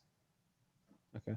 The other question is early on you provide the statistics between more pedestrian fatalities because that's a overall quantity of pedestrian fatalities, and is there a relation to growth of population or population density, people moving from rural areas to more urban and suburban areas?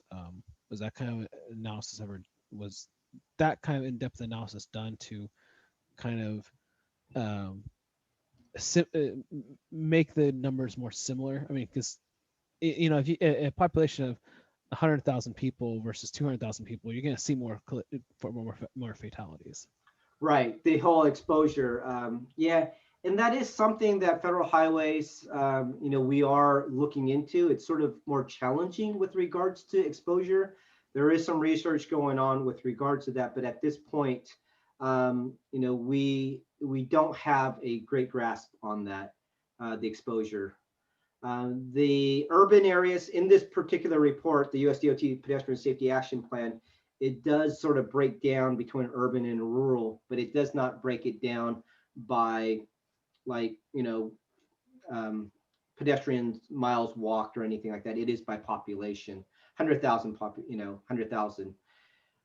So that it's not the best, but that's what we've been using for the long time, and we're trying to, maybe with some of the latest technology, more of the technology with people having cell phones, there is research going on in that. So we're trying to get a better measure, but at this point, yeah, we're still using the old system. Thanks for the question, though. It's a good one, and I think that's the thing that it's hard sometimes for agencies to maybe plan and how to justify certain things, because in California, California, Texas, Florida, Georgia, and Arizona are like the 5 top states with regards to pedestrian fatalities, so forth. Now, New Mexico was on that list, but they're by rate. So if you look at actual numbers of pedestrian fatalities versus rates, those you can sort of shift in the rankings. So New York was for a long time one of the highest number of fatalities there, but they dropped their rates pretty well with all the different changes that they had made. And so they're a great success story with regards to decreasing the number of pedestrian fatalities. But they made some really bold changes too. So, and that's something that we hope the rest of the country, well, that's what sort of what we learned with the STEP program. You know, I guess, well, let me stop there and I'll see if Tim has any other, are there any other questions? We'll take some of those. One last question. I'm sorry. No, that's okay. That's what we're here for the lighting at the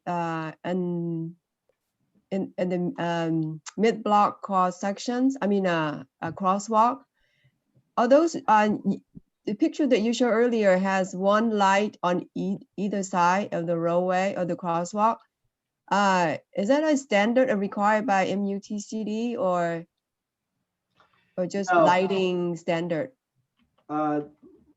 Yeah, that would be, it's not, lighting is not a requirement in the MUTCD. It's definitely a improvement, you know, for, and especially at intersections, you can have the benefits.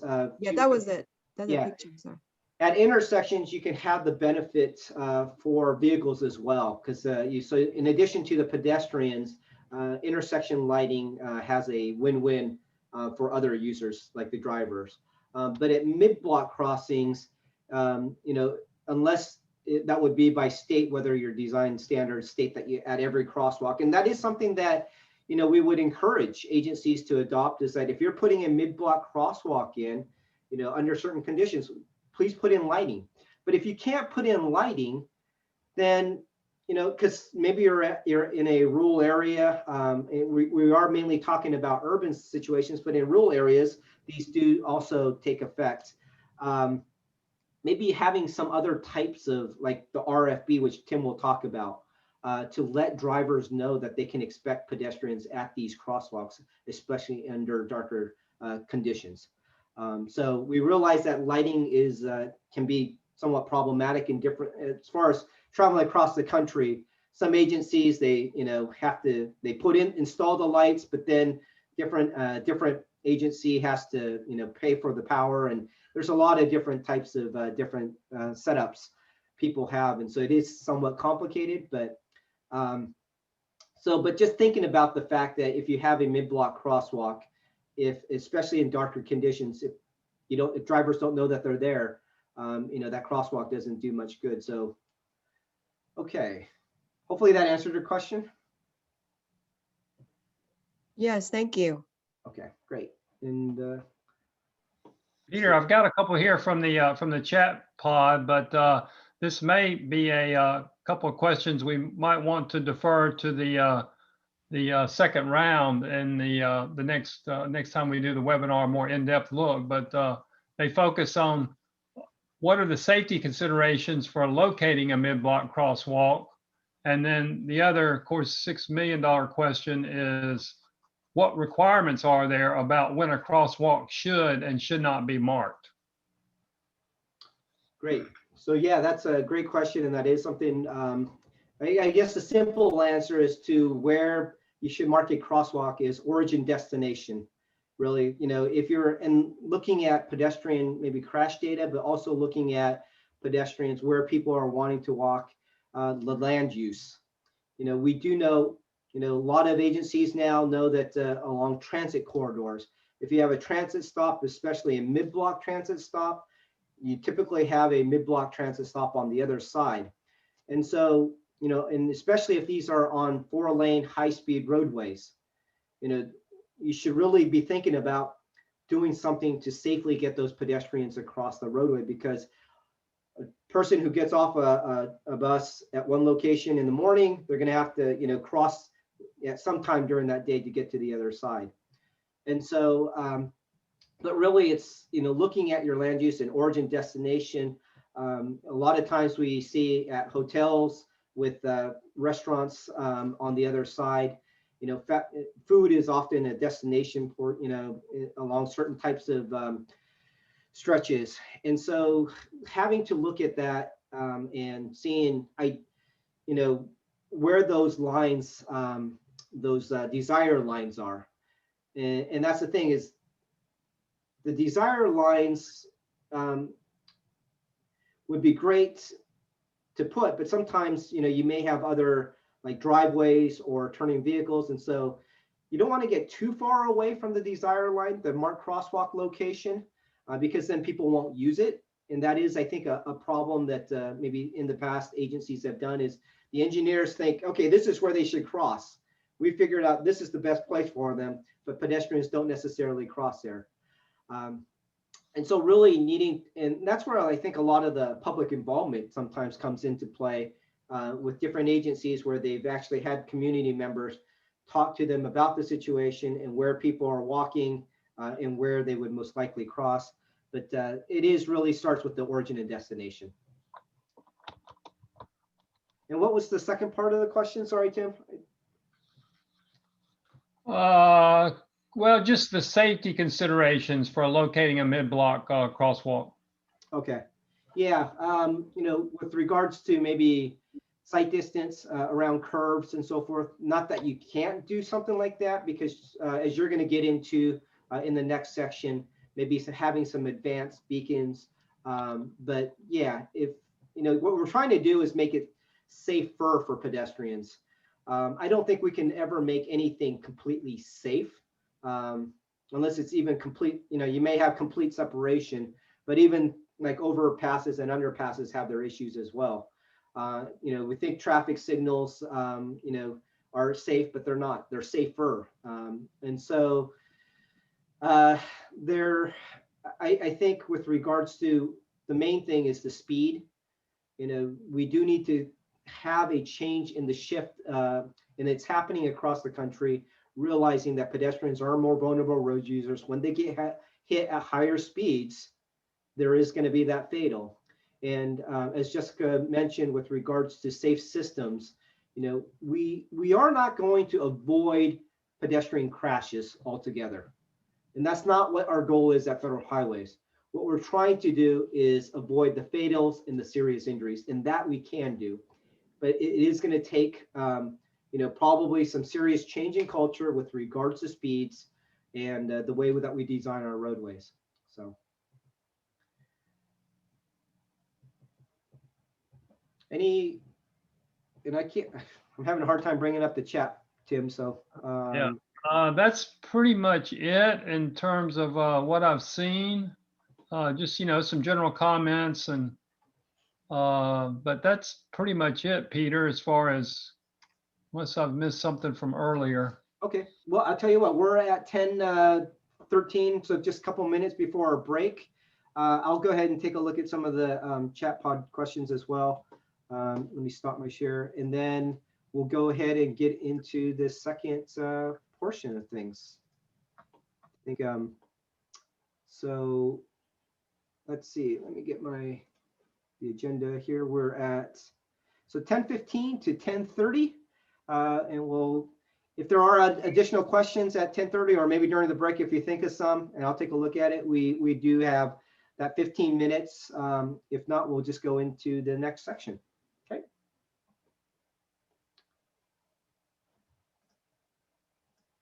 All right. Thank you. We'll see you in 15 minutes. So let's see, what's the best way to see if everybody's back with us? Maybe a thumbs up. Drop a hello in chat. Then we can get some kind of reaction. Any kind of. Yeah.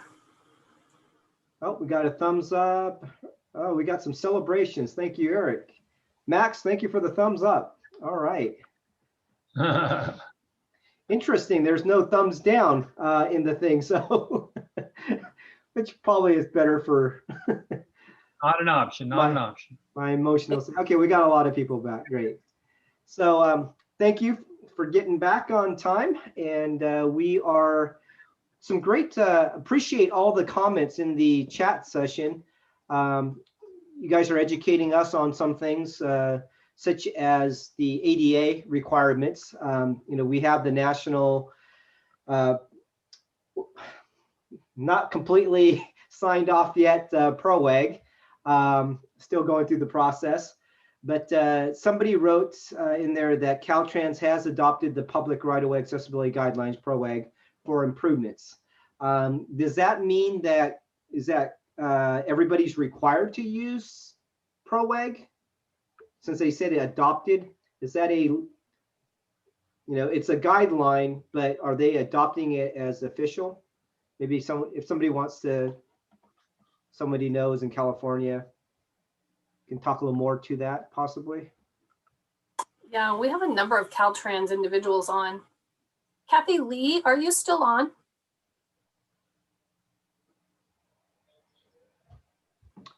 Oh, somebody wrote, no, we cannot use PROAG. So not quite sure.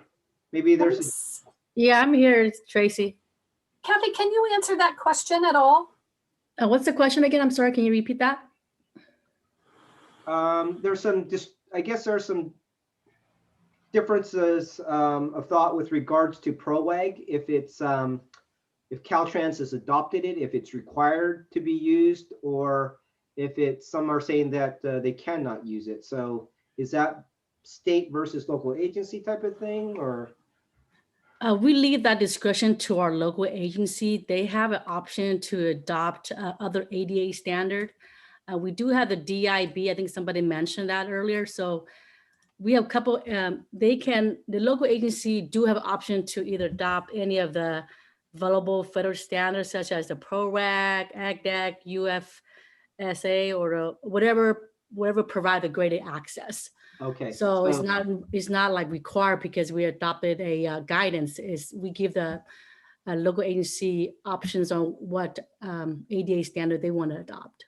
Okay, but Caltrans has only Caltrans. Okay, so Caltrans only adopted a portion of the PROAG, not all, and can only be applied to Caltrans projects. Thank you, Fletcher. And we can follow up. So that's good. Okay. Yeah. And with that, gave a little bit of a buffer to get others back. So maybe Tracy and Maria, if you want to do a quick introduction of yourselves. Sure, Maria, go right ahead. We missed you this morning. Yeah, sorry about that. I was having connection issues this morning. Hi, everyone. I am Maria Bhatti. I am the Safety and Traffic Operations Engineer at the California Division Office of Federal Highways. I am also the pet bike safety contact for Federal Highways at the California Division. Some of you might have heard from me when we did the local road safety LRSP presentation earlier this year. So I did my piece on the pet bike safety, and I provided some info or intro to the step, which Peter is covering in much more detail today. So hopefully you all are getting the benefit from this presentation, and I'm here listening in the background. Thank you. Great, thanks. Great, and just real quickly, I'm Tracy Cohen. I'm the contract manager for the Active Transportation Resource Center and partner with Caltrans and Emily to serve California local agencies in their bike and pedestrian needs. So we are thrilled you're here today. And we look forward to leaning into the expertise of Peter and Tim. So welcome. Thank you. Thank you, Tracy. And I'll say that we've got a lot of expertise, in this virtual room, and I appreciate all the people that are, responding and having conversations in the chat with regards to different questions being asked, as well as maybe some clarifications on some things. So continue to do that. We thank you for that. We'll take that information and try to share that with the PowerPoint or PDF that goes out to people. And that will also help us with regards to maybe the future sessions, give us an idea for what type of future sessions we might set up as well. Yeah, Peter, can you talk just briefly, since you mentioned that, that's a great segue, on kind of your plan for that? I know we have it in the evaluations, and Nicole will remind them again at the end, but just kind of your plan for future sessions? Yeah, so we want to, this with 108, or I guess 176 right now, people on the line, it's hard to get a lot of interaction and get specific, to your specific questions and issues. And so I suspect that many have different challenges as to maybe implementing, or maybe you've got questions on specific countermeasures, or maybe you have plans that you're wanting to make with regards to improving pedestrian safety. And so we want to follow up with some additional sessions that would target specifically the issues that you're most interested in. So it can be multiple different sessions that we would set up after this particular introduction overview. And then, we'll try to make it a little smaller groups so we can have a lot more interaction and discussion. And if you, in one case, we might even, if you have a project that you want us to take a look at, we can use that as a learning experience. And so you can submit projects and we can review it. You can present sort of the issues that you have, and then we can give you our thoughts on it, the improvements. If you want us to go into more detail than what we're doing with regards to the different countermeasures, we can even bring in maybe people from other states as to what they're doing. We've done in the past what's called state-to-state Q&A sessions, where if your particular agency is having, has a challenge, is to try to get something implemented and wanting to know how other states have done that, we can, help set up those types of discussions as well. So really, it's all about, you're getting a lot of information here today, but it's more about the implementation. And we want to help in any way to get you to implement. And so we want to set up those future sessions to break down any, barriers or to give you the resources to get to the next steps. I'll stop there. Great, thank you. All right, Peter, you still want to bring up that poll on the table? Yes, Nicole, if so there was one poll question that I wanted to ask back a little while ago on the guide in table 1, which I think is the best thing since sliced bread. And so Nicole, if you can bring that up just to get an idea of how many of you, the participants here, are familiar with that. That would be very helpful for us. So it's table 1, similar to the Zagir. If you've heard of it, but you have not downloaded it, or maybe you've downloaded it, but you haven't used it in any way. If you've used it on projects already, or wow, and some have already incorporated into the agency design processes. So awesome. And yeah, should be looking at table 1 there. Yes, thank you, Tim.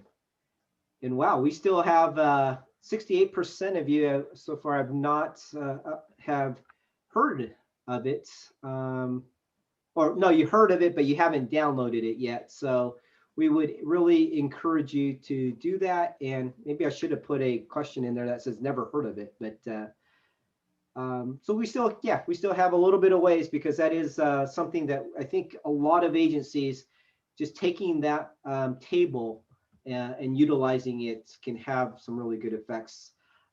Maybe one of the first things, I'll just mention this really quick, doing crosswalk inventories compared to this table. Because when the city of Seattle, originally they were part of this study, they realized that when they went back and compared it to this study, this table, the original table, that they had a lot of locations where they needed to do much more than just a marked crosswalk.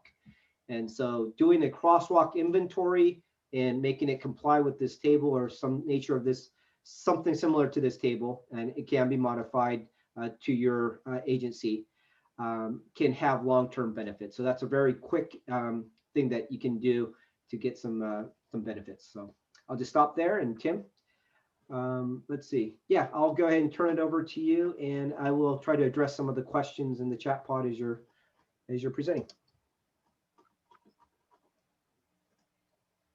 Okay, thanks, Peter. And let's see. Trying to get to presentation mode here.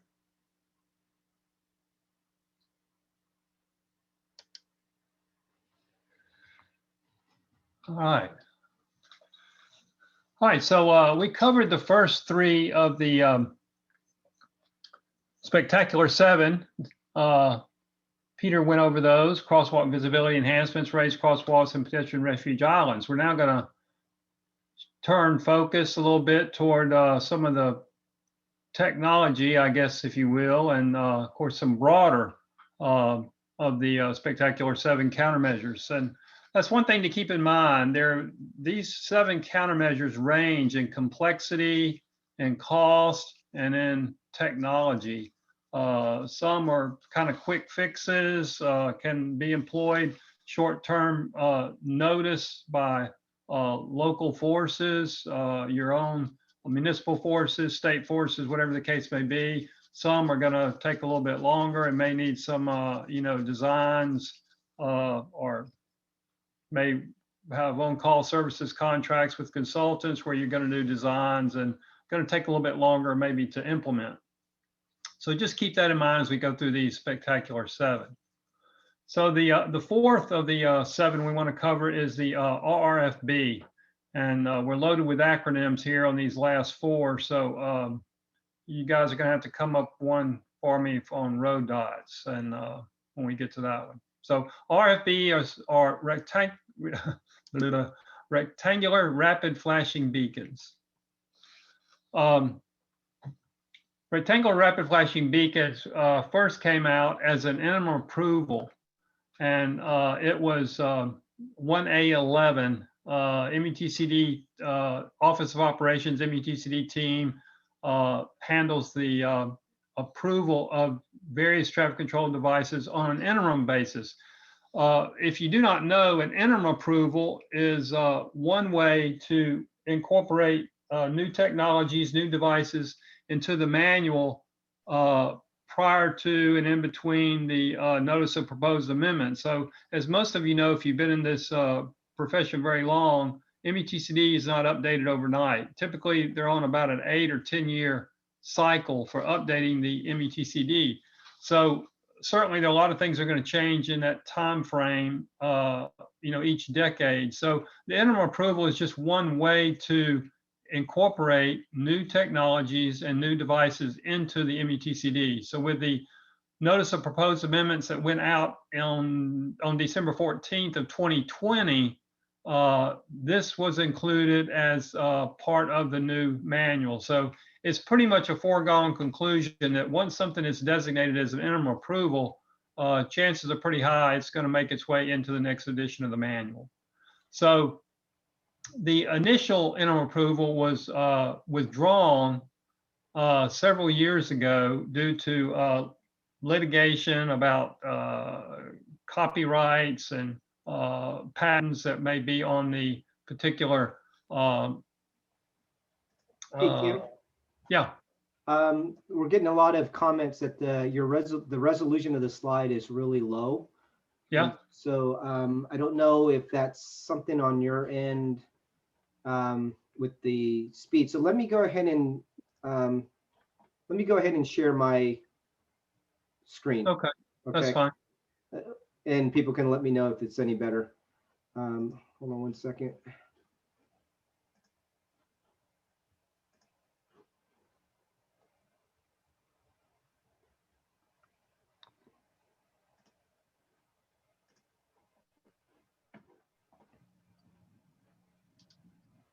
We apologize for that. Is that any better? That looks much better. Thank you, Peter. Okay, so you're going to just have to tell me. Okay, yeah, that's fine. Advance. No problem. All right, I'll just use the, I'll just say next whenever we're ready to go forward. So, all right, so the interim approval was reissued back in 2018 to allow the use of the RFB again. So there are some conditions for its use. A state can request the interim approval for all jurisdictions statewide, or the state can just approve it for themselves and leave that up to local agencies whether or not they approve its use. All right, next. And so the allowable uses are, this functions as a pedestrian actuated conspicuity enhancement. That's essentially what it is. This is an enhancement to the pedestrian activity at a crossing, at a marked crossing. So it can only be used to supplement post-mounted pedestrian school or trail crossing warning signs with the diagonal downward arrow. They can be mounted overhead, or they can be shoulder mounted, but these are for uncontrolled marked crosswalks. And also you can use an additional device, installation of a device upstream of the actual crosswalk, but it can't replace the one that's at the crosswalk itself. So that's based on engineering judgment. And again, that would be a supplemental installation to the one actually at the crosswalk location. Next. And the interim approval is quite detailed. There's several pages that discuss the design, down to the flash rate, installation requirements, etc. And so this is just illustrates a example where you have a divided roadway, a bifurcated section where you have one on the right hand and one on the left hand. And then if you have a divided roadway, the left hand should be installed in the median if practical, or on the far left hand side, rather than the far left hand side. And this shows the flash pattern. It's somewhat, heard people say, well, that's not the exact pattern, but you have to remember that you're looking at this over the internet. So this could vary quite a bit, but it is a staggered type of pattern. It's an alternating pattern, and it's specific to the RFB, and it is a unique pattern. It's not like the standard flash rate that's in the MUTCD for other types of beacons. Okay, next.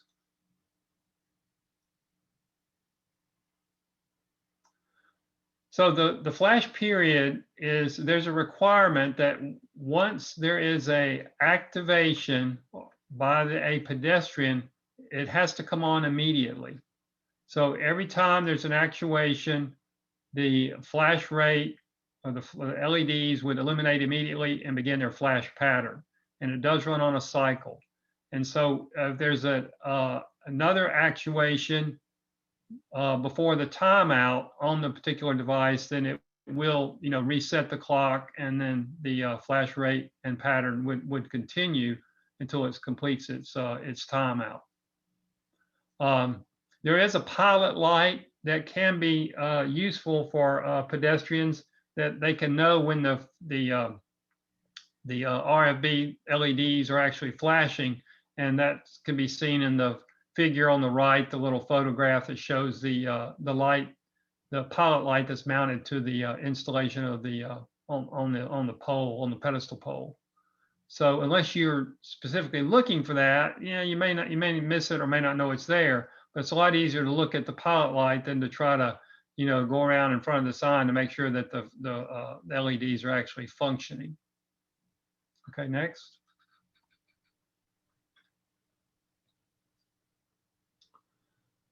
So there are some requirements for accessible pedestrian features.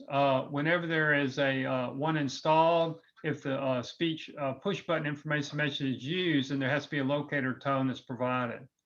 And then there has to be a set message. It has to be that the yellow lights are flashing, and it has to be spoken twice as well. And then you have to have the vibrotactile indications or some type of percussion indication for those who need that. Okay, next. And studies indicate that the motorist yield rate increases significantly, up to as much as 81% whenever these are used at mid-block locations. And actually, there are higher yielding rates have been sustained even longer than the initial effect, which is typically 6 months to a year. We've seen those yielding rates be sustained even after 2 years or more. and that's based on a St. Petersburg study. These are quite popular, and many agencies are using them. We're using them back before actually the interim approval came out, and then since the interim approval came out, there's been a lot more use. There was a lot of agencies and governments that basically petitioned the METCD to get the legal matters resolved as quickly as possible because of their popularity and those agencies' desire to use them. Okay, next.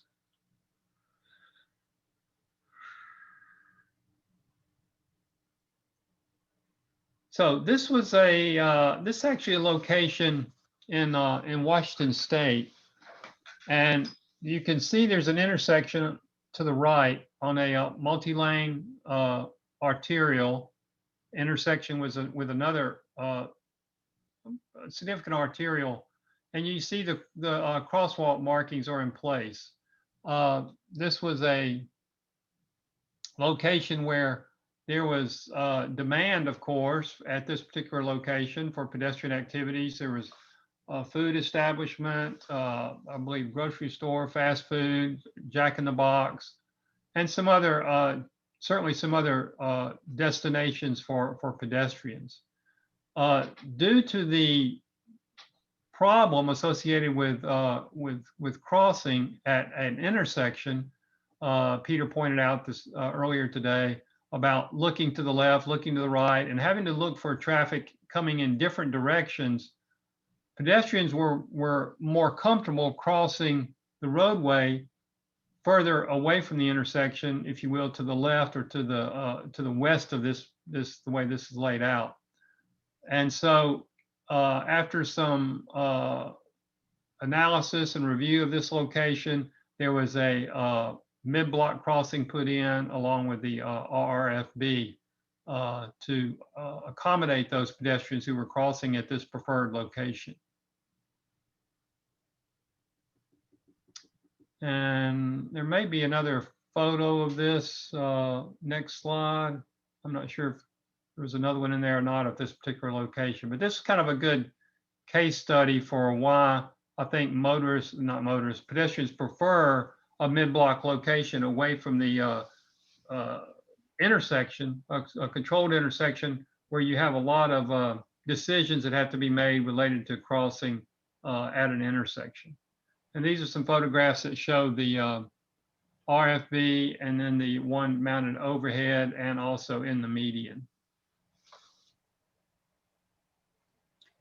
Hey, Tim, can I just make a couple comments on this since I was the one who took the photos and such. But just the main thing that really surprised me with this one was the fact that, they put this so close to the intersection, which is about approximately 300 feet. So I was driving home one day with my wife and I saw this and pulled into this parking lot over here, and we observed for about 20 minutes as she rolled her eyes. As many of you probably have spouses that do the same thing, right? When you're traveling. And so what ended up is I was like, wow, how can they put so close? But it worked out really well because there is that bus stop on the other side. And I noticed everybody was taking the mid-block crossing with the RFB because, as Tim mentioned, you get an immediate response right away. And so there's less delay there. The only thing about this that I was concerned is that would traffic ever run into, back up into the intersection? But there wasn't that steady flow of pedestrians crossing back and forth at this location where traffic ever backed up. Now, if there was a constant steady flow, then I probably would not recommend doing an RFB here because it would stop traffic and it would end up messing with your operations at the signal. But which goes to the point once again with regards to the fact that, each of these treatments, you can't just blanket, put them in cookie cutter. You have to look at the situation and really, engineer this through. And so, but with this one, with the mid-block, worked out really well and sat there for 20 minutes and quite a few pedestrians were using it and never traffic backed up into the intersection. I didn't actually even see one pedestrian use the signalized intersection because it was much more efficient to use the mid-block. I'll stop there. Okay, thanks. All right. Yeah, you can go ahead to the next slide and then one more. PHP or this one? Yeah. So I guess we'll do a similar fashion what we did earlier this morning, and just we'll try to hold all questions to the end when we get through these. So the next of the Spectacular 7 is pedestrian hybrid beacon. This was in the METCD, the 2009 edition of the METCD. Actually, they had an interim approval on this particular device as well prior to its inclusion in 2009. But this shows the high-vis crosswalk markings that are required at, of course, that PHP location.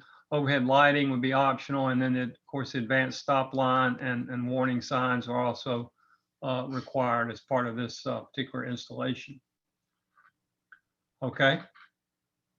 What's unique about the pedestrian hybrid beacon is that it is dark for a period of time, unless there is a actuation, and then there's also it has a unique name, unlike other devices that are in the manual. This is actually in part 4 of the manual. It's called a hybrid beacon, but it's because it's for legal reasons, there was some concern about calling it a signal, because when a signal is dark, many states have the requirement that there's a required stop. And so the beacon does not require, this particular application does not require the stop when the signal is dark. So there was a lot of discussion about what it should be called. All right, let's go to the next slide. Now, this is a video we're going to try to, I think, play again for you, and we'll try to post this in the chat pod if you have trouble viewing it. The Wisconsin Department.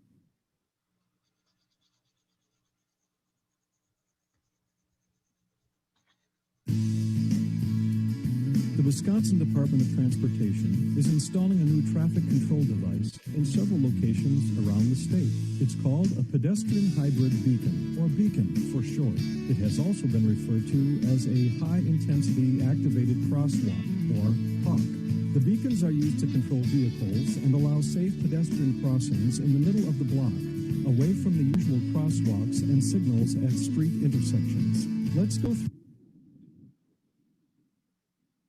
how the pedestrian hybrid beacon operates for motorists first, and then for pedestrians. When motorists approach a dark beacon, they may continue through the crosswalk without slowing down or stopping. A flashing yellow light means that a pedestrian is waiting to cross, and motorists should proceed with caution. The flashing yellow lights will be followed by solid yellow lights, which indicate that motorists should stop if safe to do so. The solid yellow light will be followed by solid red lights. As usual, when seeing a red light, motorists need to stop. The solid red light will be followed by alternating flashing red lights, which indicates that after first stopping, motorists can proceed with caution through the intersection as long as there are no pedestrians in the crosswalk. Using a beacon is simple for pedestrians. They simply push the button and wait for the walk signal.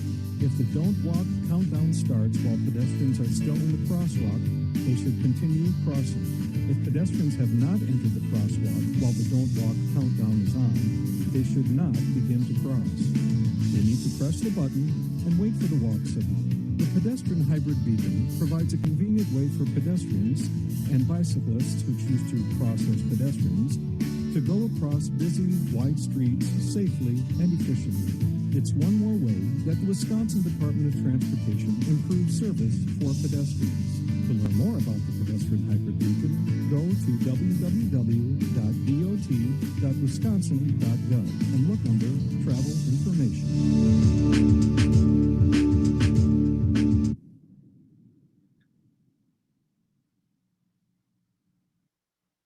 Okay. We'll try to post that link if it hadn't already been posted in the chat pod in case you want to view that later. Very informative video there from Wisconsin DOT. So This slide just illustrates the two different displays that are seen by both the pedestrian on the right and the motorist on the left. And you can see it starts off blank for the driver, and of course the upraised hand for the pedestrian. And when there's an actuation of the detector on the pole, then there may be a delay. What's different about these is that there's no requirement for an immediate display for the sequence to start to allow the pedestrian to cross. Well, the benefit of this is that these can be used to and where you have coordinated systems on maybe time of day or running some type of adaptive control or some type of responsive control. This will not unnecessarily disrupt progression along a corridor where these are installed. So that's one of the benefits of using the pedestrian hybrid beacon. These are typically used where speeds are a little bit higher compared to the RFB, where you would want to stay in the 35 mile per hour range or somewhere in there or lower with the RFBs. These can go a little bit beyond that, and each of these kind of have their own little caveat, if you will, of where they're best used. The crash reduction factor associated with these is pretty good. It's 69% based on studies that have been done. Okay, next. One thing that's unique about the pedestrian hybrid beacons is the process by which you would install one of these. There are no warrants for the pedestrian hybrid beacon like there are for a traffic signal. So there's guidance on when to use, when they should be considered, but there is no warrant for, it's not like a cut and dry, you have to meet these warrants or you have to meet this guidance before they can be installed. It's simply a matter of here's the guidance, you can use it, or you can make the engineering decision not to use the guidance. And so it's based on your pedestrian volume, your traffic speed, your traffic volumes, and then your crosswalk length. Note in this graph that for a signal warrant, you have to have a minimum of 93 crossings per hour versus the pedestrian hybrid beacon, it says 20 per hour. But again, that's not based on a warrant where you have to have 20, but that's guidance where you would have to have, where you would need 20 based on the guidance. So it doesn't say you have to have 20. Have less than that.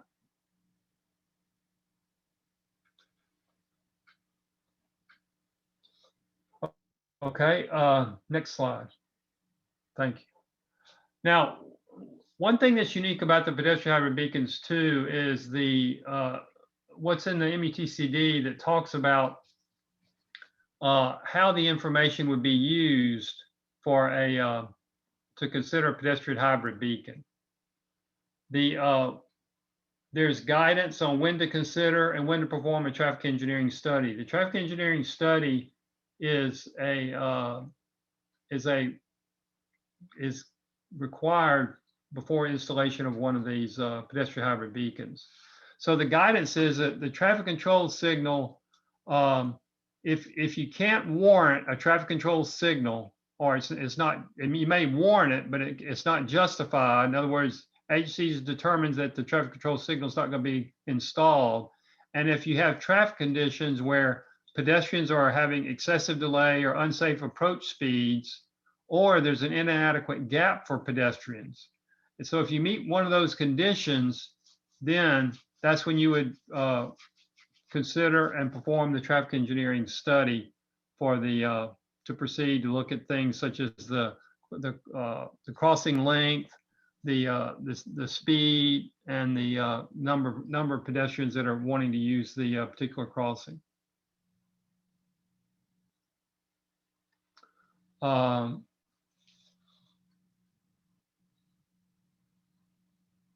Peter, if you could advance to the METCD mandated signs slide.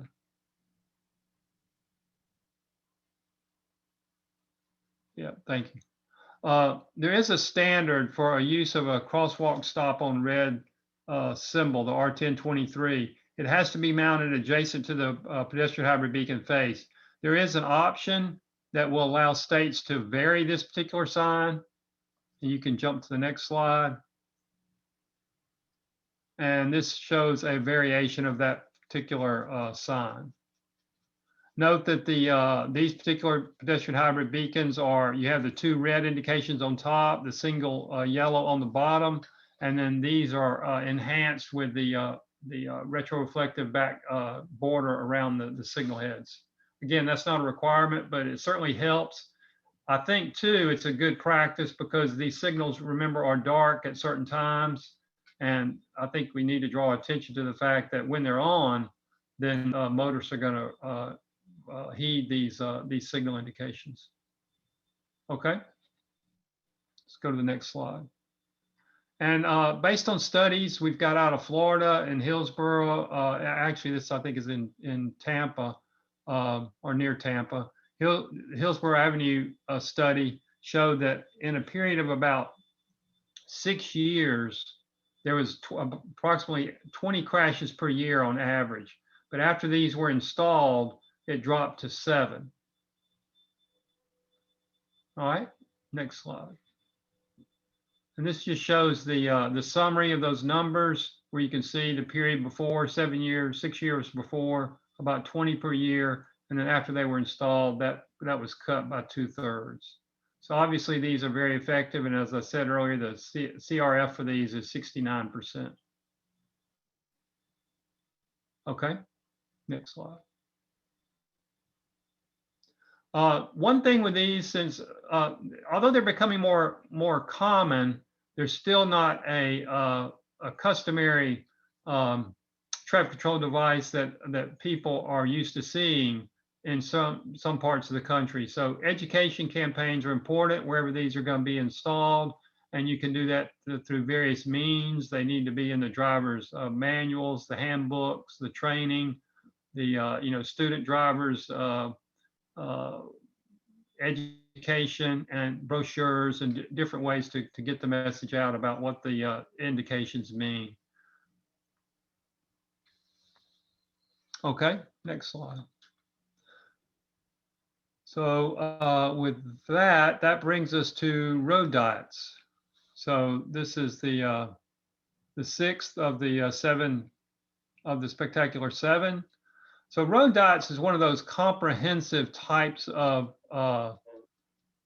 treatments. It's not a particular, countermeasure. Several of the features add to the safety of the overall project on road diets, and there are guidelines for when road diets would be used. Hold on, Tim. Sorry, Tim. Somebody noted that it's not in the presentation mode. So let me just very quickly, I apologize. Trying to do a couple things here simultaneously. I'm learning something that.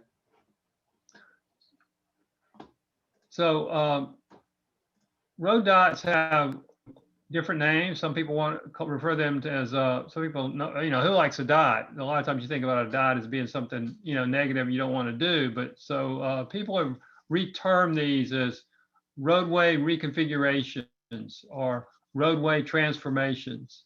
So if you can come up with a good acronym for or a good title for looking at roadway reconfigurations or repurposing, then you may want. We need to have a contest, Peter, to name a road diet. So, what are some of the benefits of road diets? Well, for pedestrians, they reduce the crossing distance typically wherever a road diet is used. It can eliminate or reduce the multiple threat that we see for crash types because oftentimes you're reducing the number of through lanes. And that can, if you're going from 2 in one direction down to 1 in one direction, then you can eliminate that multiple threat problem. Also, when you install crossing islands, you can provide that staged crossing or refuge area for pedestrians as well. Okay. So you see on the left, which may be a very common typical configuration for an older arterial that runs through the heart of a town, where you may have 2 lanes in each direction, along with either a center 2-way left turn lane and then maybe dedicated left turn lanes at the primary or principal intersections, compared to the road dot or reconfiguration or road repurposing on the right. So some of the things you immediately notice about that is you've changed from angle parking on the left side, whereas on both sides of previous you had the parallel parking. You've also added bike lanes, and then you've maintained that separation for your left turning traffic, again, to move them out of the through lane traffic. But you've reduced the number of through lanes and basically repurposed the roadway from curb to curb. So that's essentially, in a nutshell, what a road dot does. It basically takes the existing footprint, whatever your typical section is, and it repurposes that typical section into another or a new type of typical section. And it's for the benefit of all users. Road dots can be somewhat controversial for business owners because they fear that it's going to perhaps cut down on bypass traffic that maybe go into their business, problems with parking that could be associated, loss of parking spaces, etc. And so road dots are not necessarily an easy sell, but through the right information and incorporation of all stakeholders and all potential users to inform them, they can be very useful tools and be very successful. All right, let's go to the next slide. There are some guidance in terms of the when they would be best employed. Typically about 10 to 15,000 ADT are very good candidates for road dots. And this would be, agencies would be well advised to conduct the intersection analysis and study the potential for affecting a road dot in this volume range. Once you get up from 15 to 20,000, these can still be good candidates for road dots. Could be some potential negative impacts with traffic, depending on volumes and speeds and things like that. Over 20,000, you can still be a potential candidate for a road dot, but we see that once you get to about 25, 26,000, the number of road dots that have been affected in that range, they drop off pretty quick. One of the safety benefits of road dots is not just for pedestrians, but it's also for motor vehicle traffic as well, because it removes the stopped vehicles who are on the inside lane wanting to turn left. It puts them into a 2-way left turn lane, and then it cuts down on a lot of lane changing that occurs from people trying to avoid people that are turning both left and right. And it's been found that throughput on from the before and after typically does not change appreciably to affect overall traffic or produce additional queues or congestion wherever road dots have been used. All right, let's go to the next one. A lot of information out there on road dots. We'll provide these links also in the chat pod, but case studies and then how to affect a road dot in your community or your town. Okay. So this is some guidance on some different agencies where they're using some some maximum volumes at which road dots would be considered. So they're in Pasadena, they're using 15,000. I'm not sure if that's still accurate or not, but Lansing's using 18,000, and in Seattle about 25,000. So there are obviously a lot of considerations for implementation of a road dot, not just safety and operations, but design, what impact it's going to have, resurfacing, and then also is it compatible with this overall sense of complete streets and context sensitive solutions.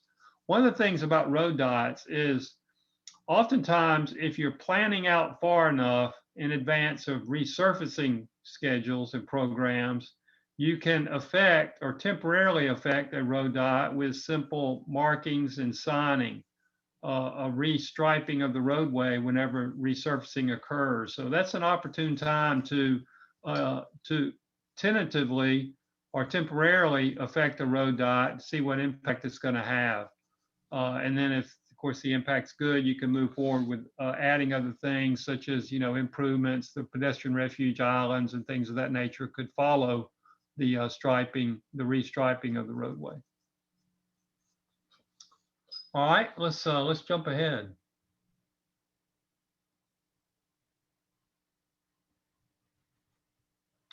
Road dots provide an opportunity to also improve access management.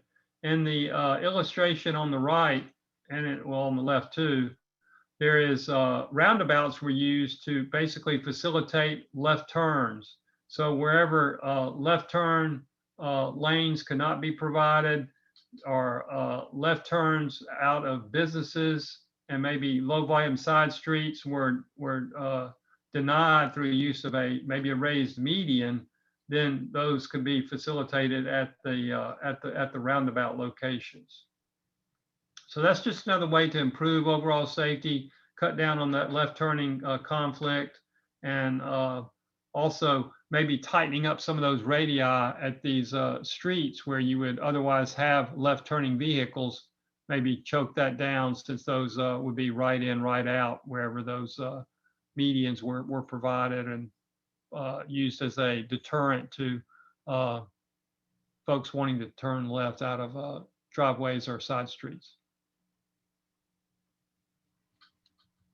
Could be some, impacts on signal timing, changes to your signal operation based on that, but typically that's not going to be a big issue unless you're working with some of those higher volumes, such as, I stated about 25,000 or more, something that in that range could present problems in terms of your overall measures of effectiveness for your arterial.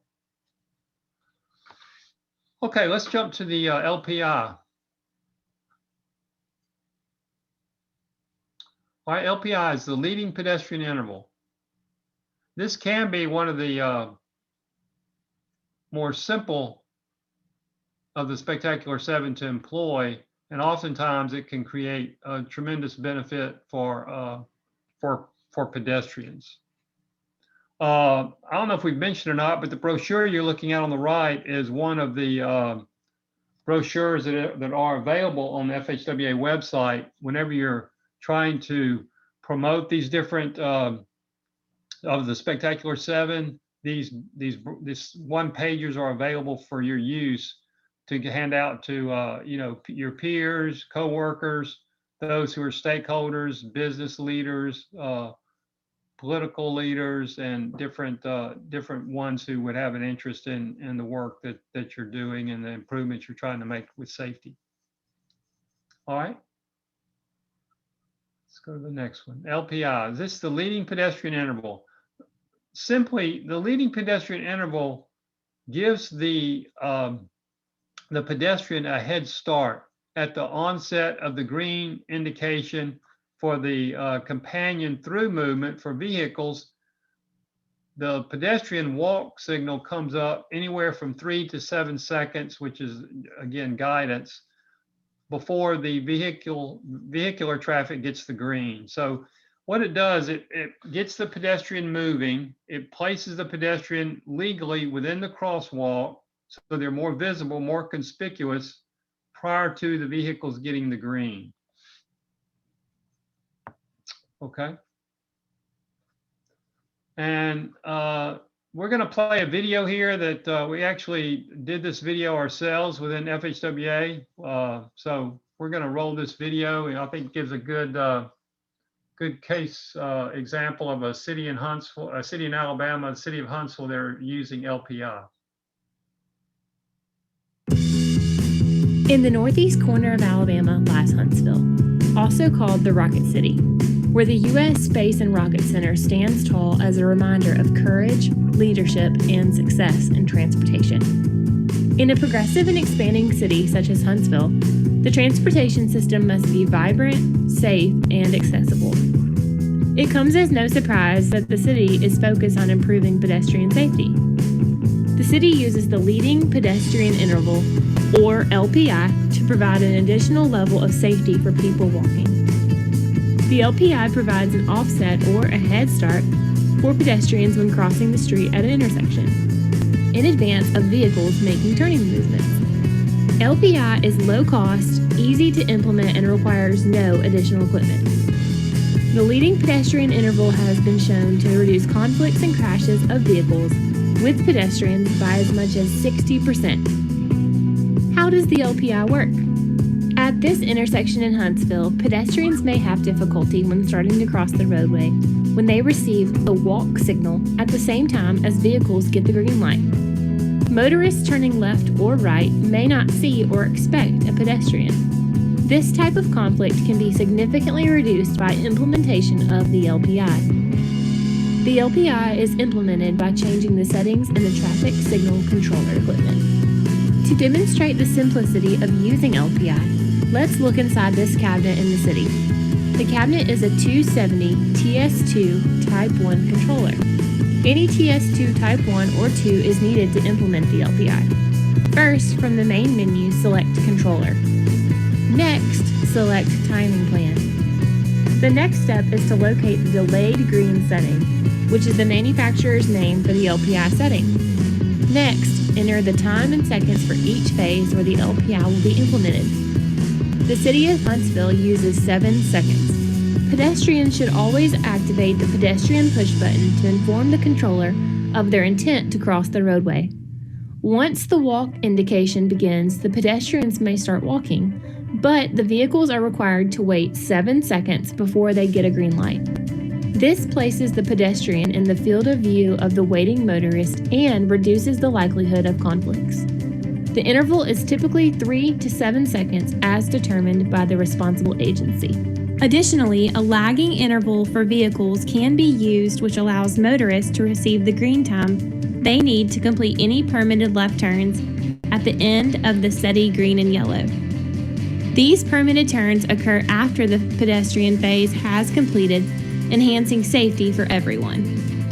The MUTCD addresses the LPI as an option in section 4E.06. A no right turn on red may also be used for added pedestrian protection. The City of Huntsville has approximately 350 signalized intersections, of which 12 have the LPI. Based on positive results thus far, they plan to do more at select locations. It's no surprise that the Rocket City continues to advance innovation by building a safe transportation system for all users. If you'd like more information on the LPI, implementation, or pedestrian safety, contact the FHWA Office of Safety or visit their website at safety.fhwa.dot.gov.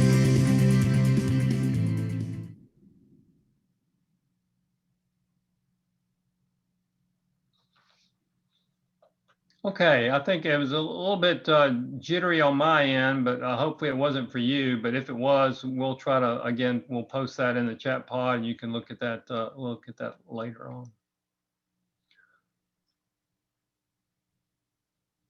Okay, so the guidance on use of the leading pedestrian interval is, again, it should be at least 3 seconds in duration, and that allows time for pedestrians to enter the crosswalk prior to the startup of the vehicular traffic. So it really gives priority to, LPI is a great way to give priority to pedestrian movement and to enhance their safety as well. So it's a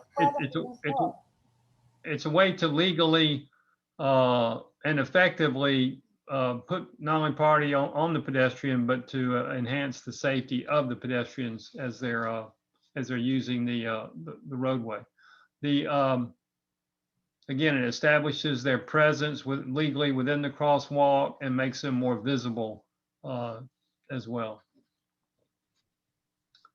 Okay. And let's see. As far as the implementation of the LPI, again, it's very simple. Most up-to-date controllers can handle the LPI use of the LPI as long as it's a TS type 2, TS2 type 1 or 2, or any of the 2070s or 270s can also accommodate the LPI. And different manufacturers call it different things, but it's part of the walk settings, pedestrian settings that you would use in your pedestrian timing plans. So you need to give consideration for vision impairment. That's where the use of the accessible pedestrian signals would come into play. There's typically, as far as the mode of operation, this can be used in a free operation or a time of day or some type of coordinated system. It is going to add some additional time to your overall cycle length. So that's just something you'd have to accommodate and make adjustments for in terms of your split timings or your offsets or whatever as far as your progression of vehicular traffic. Okay. And then the APS, use of the APS would be a recommended. Without the APS, and those with vision impairments are basically having to, where they would typically be listening to the vehicle movement, they may not know that the startup has been afforded the pedestrian. So use of the APS is certainly recommended. Okay, next. And then I think I've already covered this, the impacts of depending on your mode of operation. So we can jump to the next one. Yeah, and So, Kim, actually, there's a question. Can you speak to the LPI and left turning phase? Somebody just asked that, and since we're on this slide, I think we've got time. LPI left turning. Well, I'm not sure I understand the question. Does the LPI only get activated when pedestrian pushes the button? Oh, that's another question. No. Yeah, no. The LPI would be, as long as the setting is on, made effective in the controller, then it would be on whenever the walk, unless the pedestrian phase is omitted, then yes, it would be in effect. Okay, and actually, we'll get to the Q&A here in a second. We're almost done, but somebody mentioned that the presentation is sort of off center. Is that true for everyone else? I'm not sure if it's just some or all. It looks good to me. Yeah, Okay. it's fine on my end. Okay, thank you. Okay, so what we're going to do now, just briefly run through the kind of the different implementation, I guess some of the steps of implementation and also the selection process.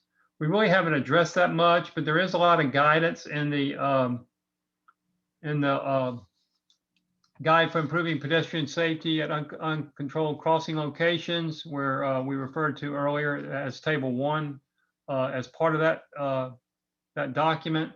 But if you don't have that document, I would strongly encourage you to get a copy of that, not just the table, but there's a lot of good information in the guide as well. So as far as the countermeasure selection process, there's like 6 steps. First of all, you would collect your data and of course engage the public in any type of work that's being considered. Inventory your conditions and prioritize the locations for improvement. And again, this doesn't just apply to LPI, this applies to all the countermeasures, any countermeasures you're thinking about employing, whether it's part of the Spectacular 7 or not. And then analyze your crash types and safety issues that are occurring, and then select countermeasures. We've basically been focusing on that 4th step, or selecting countermeasures, the entire time. So there's a lot of other components to, again, making safety improvements for pedestrians. Peter, if you could jump to the next slide, if you would. Yeah, there you go. And then the 5th step would be to consult your design and installation resources. and again, involve stakeholders in any selection and implementation, and then identify your opportunities and monitor the outcomes. So 6, of course, would build cases for where you've had successes and maybe not so good successes. Then you would document that and put those, advance those in future work, future programs, and modifying your programs. All right, let's go to the next slide. So some different ways to look at your crash data. You can look at your high crash locations, either by site specific, or you can look at entire corridors. If you're looking at a area wide, say like within an entire jurisdiction or entire region or metropolitan area, that would be like more of a systematic approach where you're going to say, okay, LPI would be a good example of that. Okay, LPI is it's a good countermeasure we can employ. So we're just going to do it, system wide at every signalized intersection where you have pedestrian signal indications. A systemic approach would be where you're identifying certain crash types that produce, your more severe and your serious injuries, your fatal injuries. Say so for example, pedestrian crashes. If you're just going to focus on pedestrian crashes, then you would look at, okay, what are the risk factors associated with where those pedestrian crashes, severe crashes are occurring? And then what treatment measures could we employ that would reduce those risks or mitigate those risks? And we're going to apply those systemically wherever those risk factors are present. So that would be an example of a systemic approach, or how you might use a systemic approach. You may not necessarily be treating the locations that have crashes, but wherever you have those risks, that's where you would want to employ those particular countermeasures. And then, of course, public involvement is always part of the scenario, and including all stakeholders. All right, let's jump to the next one. Peter, how am I doing on time? Just let me know whenever you can, if you let me know how I'm doing on time. All right, so let's jump to the next slide. All right, I kind of covered this, but a systemic approach, just kind of the high level benefits or aspects of a systemic approach would be you're focusing on really you're managing risk. Where are my risk factors associated with pedestrian type crashes? And then treat those risks, mitigate those risks somehow. This is a proactive approach, and it's risk-based. And there is several tools that are available to help you not only determine what type of countermeasures you should employ and what type of risk factors you should look at, but then there's also tools that can help you analyze your program and look at the benefits that can come out of a systemic approach, and basically evaluate your entire program, how your systemic approach plan is working. And those tools are available. You can get those off of the FHWA website, Safety. Just go to Systemic Approach. All right, next one. All right, so some of the common risk factors that you might look at in terms of pedestrians would be number of crashes you're having, what's the speed limit? If you're over 30 miles per hour, then the pedestrian has a much higher chance of being severely injured or possibly, being killed. AADT, more exposure is going to produce more risk associated to pedestrians. What type of a typical section? How close are crosswalks to signals? How close are crosswalks and pedestrian activity to transit stops? And then pedestrian activated beacons or flashers. Is it near traffic generators, senior citizen schools, bars? What type of facilities are the crosswalk locations near? And does that pose additional risk? These are the type of things you'd want to look for.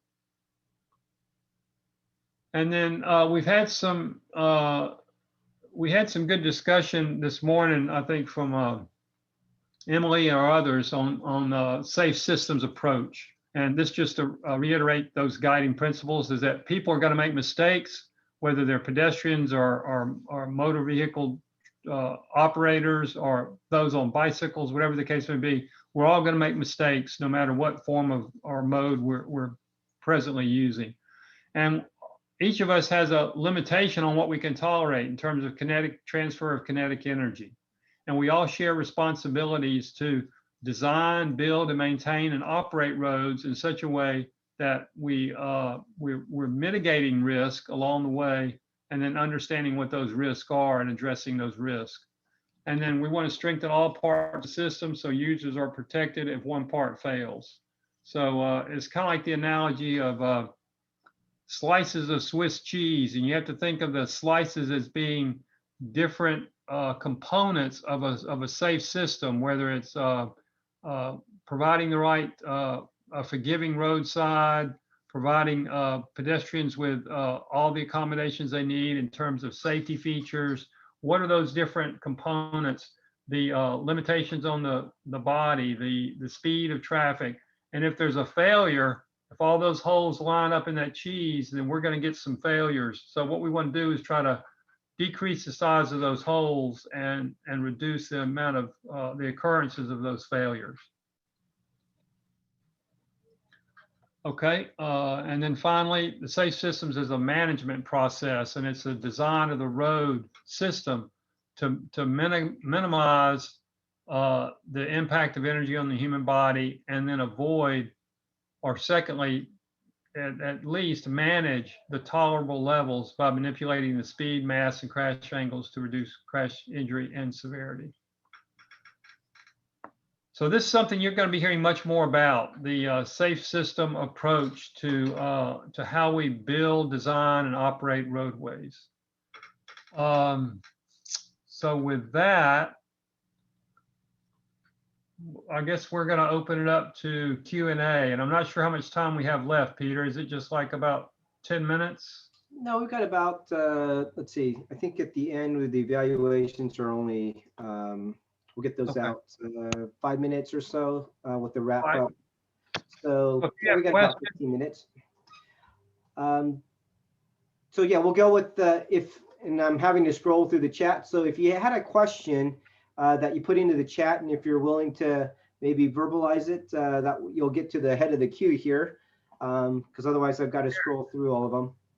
Eric has his hand raised. Great, thank you, Eric.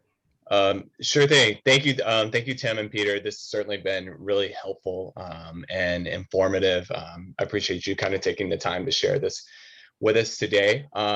My question is probably more related to process. You know, a lot of local jurisdictions have their own criteria or guidelines for recommending traffic safety countermeasures, like maybe crosswalks or raised crosswalks or RFBs and those types of things. And if a local jurisdiction is thinking about incorporating the significant 7 into some sort of formalized document, you know, whether that be just documented as part of its own practice or maybe presented to an elected body, what's the process moving forward? You know, if the spectacular 7 becomes the exceptional 8, or you know, as this is evaluated, will FHWA be making changes? I'm just trying to think along the lines of, if we were to incorporate this more formally into a process, like how we might reference it. Yeah, no, great question. And a lot of agencies have taken the spectacular 7. I like the extravagant 8, or let's see, extraordinary 8, extravagant 8, however you want. Forgot how you say it. There are options. Yeah, there are options. You know, some agencies have taken certain treatments, and, you know, like in Texas for a while, they weren't very comfortable with the PHB. They actually had to make some changes to their codes and laws in order to have the PHB. But other agencies have taken certain ones where they've taken the whole thing and packaged it and put it into their design process. So these are just guides. Actually, Arizona, I'll mention them because they actually put it into their process, and they actually did an electronic version of the step guide, so that it's actually, you go onto their website and you can select, you know, put in the different criterias to get to what type of treatments that you might consider. Others have just sort of put it into their existing design processes, parts or maybe all. So yeah, it's sort of up to the individual. I think since you're a county, you will want to, depending on what type of roadways, obviously work with Caltrans and see how, what type of roadways the criteria would fit in, and make sure all the stakeholders are on board. But if you wanted to formalize it, that would be great, because that means, over time, as you have new people come in, it sort of helps to change with the process, the way of thinking, and the process of new people that come in to realize this is the way that we do business, right? Versus just everyone who's been there for a long time, and they take that information with them once they retire or they leave to another agency. So that is one of the best things to do, is put it into your processes. Yeah, and thank you. And it sounds like we have some options with incorporating the whole thing into a process, or even pulling out some specific countermeasures out of it and updating existing guidelines around it. Right. And as far as the question about us changing it, we packaged it this way, but EDC, this was an EDC 5 effort, and most likely it will not. It's not continuing 6. It probably won't be back, even though we are supporting it. You may see something like Complete Streets. Complete Streets is a big effort, sort of the buzz term word program that's being talked a lot about right now with our new Stephanie Pollock, who will probably be I suspect, our new Federal Highway Administrator. But there's a lot of talk about Complete Streets, and so that possibly in the future might be another EDC effort. But we will continue to support these treatments, and we have the proven safety countermeasures as well, which fall under this. So yeah, so I don't know if it's well, I think the best thing is taking that guide, the guide for improving pedestrian safety at uncontrolled crossing locations. That guide will always be out there. So that's probably the best reference that won't change in the future that you can probably use. Thank you. Yeah. And to add to what Peter said, I mean, I think he said it well, but I was just thinking of the analogy of like, materials, construction materials. I think it's important to formalize, the process, and to document it, within the agency, because, whether it's new polymers, new aggregates, or new percentages of asphalt, whatever, those are typically documented by materials folks. And so I think it's important to kind of use that type of mentality to, based on research and what we found, then this percentage of, asphalt or whatever works better with this particular aggregate or whatever, and all that's documented, and then that's what's followed. So when people come in that are new, they understand the process and, what's required to, to implement some of these countermeasures. So yeah, I'm all for formalizing the process. Yeah, thanks, Sam. That's a really great suggestion. Hey, Sherry, you got your hand up, and I think you had probably an LPI question, I believe, from earlier. It is an LPI question, yes. In reading all the research that's been prepared for the LPI guidance and stuff, my concern is the permissive lefts when the side streets are on the same phase. Lefts are permissive, and the side street volumes and the throughput volumes are so high that the side streets don't clear completely with every cycle. And so you end up having drivers, the left turn ones, especially, that like to jump the light and beat the through movements, the opposing through movements through the intersection. And I have not been able to find studies on that. And I was just wondering if you guys could assist with maybe directing me to that, or giving me your input that you're aware of. That's a great question. I'm not familiar with any specific research on that specific topic that you mentioned, but what I can say is that there are ways to, along with the leading pedestrian interval implementation, to further protect pedestrians by allowing an offset in or an extended vehicular interval on the tail end of the Main Street green, so that the pedestrian phase ends early, and then it allows those sneakers, if you will, once the pedestrian interval has been shut down, allows a few extra seconds on the tail end of the vehicular signal indication to complete their permitted left turns. But as far as people who would jump the green ball ahead of the oncoming traffic, yeah, if you're using permissive only, that could certainly be a problem. If you're, of course, using a protected permitted, then that would be eliminated. So it may be that you would have to consider some type of protected phase if you presently don't have that. But as far as research, that's just something I'm going to have to look into. But that's a great question. I'm Thank curious you. to know Yeah. myself.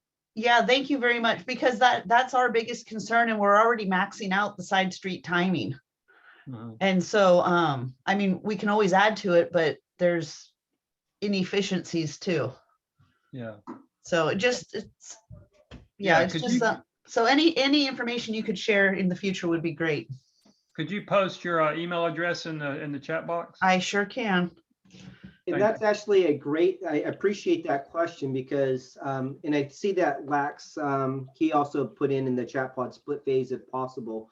But this is one of those topics that maybe we can have further discussion on, because we do have a lot of people online that might, some traffic signal folks that might have some ideas and want to have this a further discussion on this. And so we'll go ahead and research it, but we'll also, we've got a consultant on board as well. We'll have them maybe see if there is any research on it as well. But this is something maybe for another follow-up session, just to have questions and best practices, different issues that you're running into with LPI. So in the evaluation, you'll see follow-ups. Maybe that's something that you can definitely mark down, and we can have a follow-up on that as well. Okay, thank you. Yeah. Any other questions? Let me see. I'm also going to go through the phase, but anyone want to, if you want to raise your hand and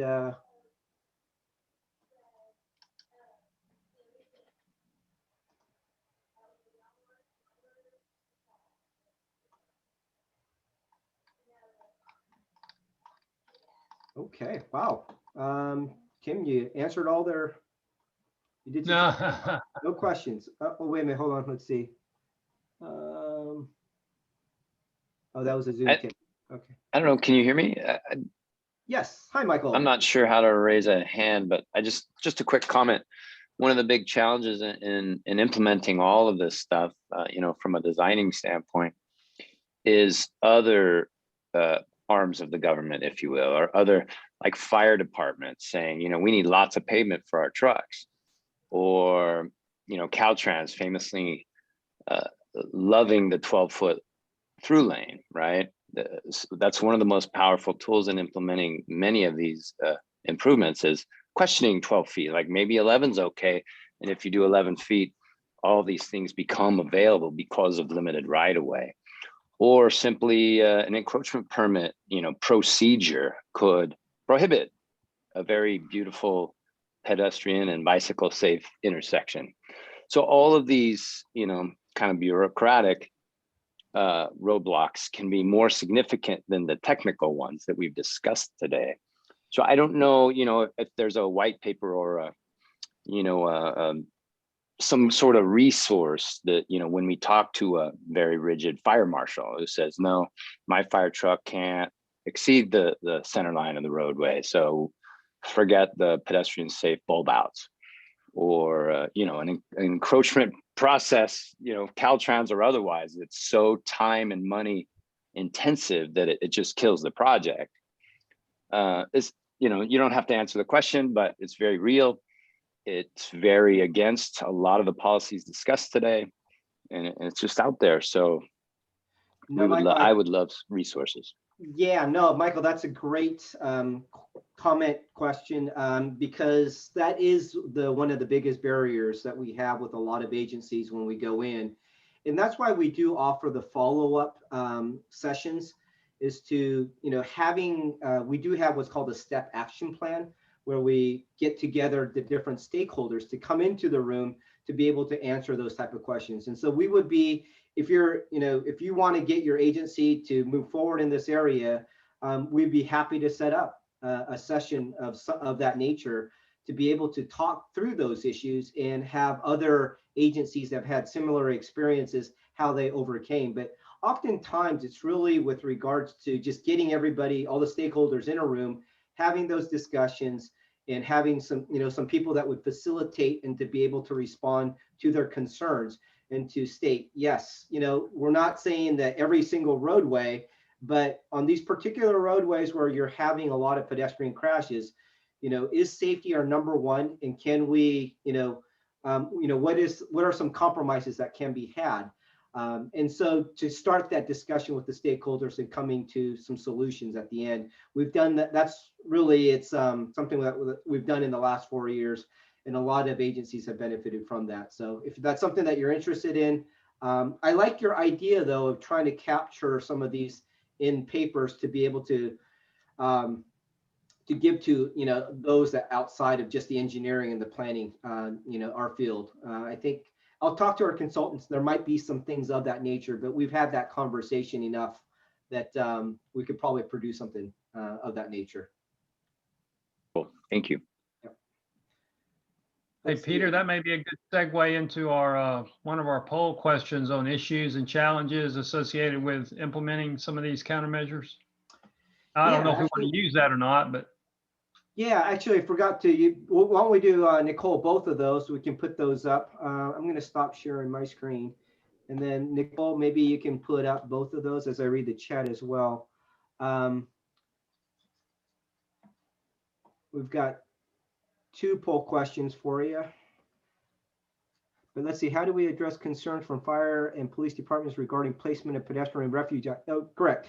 So yeah, that's a great question. It depends on if it's I think 4-lane, it was stated earlier, but depends on the roadway. There are ways, maybe not having a continuous raised pedestrian, a continuous raised median, but just islands strategically placed. If it's a 4-lane, then vehicles are supposed to move over to the side to allow for vehicles. I think there's a lot of different considerations depending on the lane widths as well, and but once again, talking to police and fire with regards to how to make this work, and other agencies have made it work. But maybe if they don't, it's probably strategically placing those islands, which can be challenging at times. Honestly, some of these things are very difficult to, because you got to get the different stakeholders and there has to be compromise. But once you start laying things on the table and realize, do we have, and I believe California is a vision zero or a towards zero deaths, where you're wanting to get to 0 fatalities, is that the number one priority? And that's sometimes where people have to at the top really have to then maybe state, this is our priority and these are the things that we're going to have to, we're going to compromise, or the decisions that we're going to make sure safety is number one. Is there a way to select multiple responses for the poll question?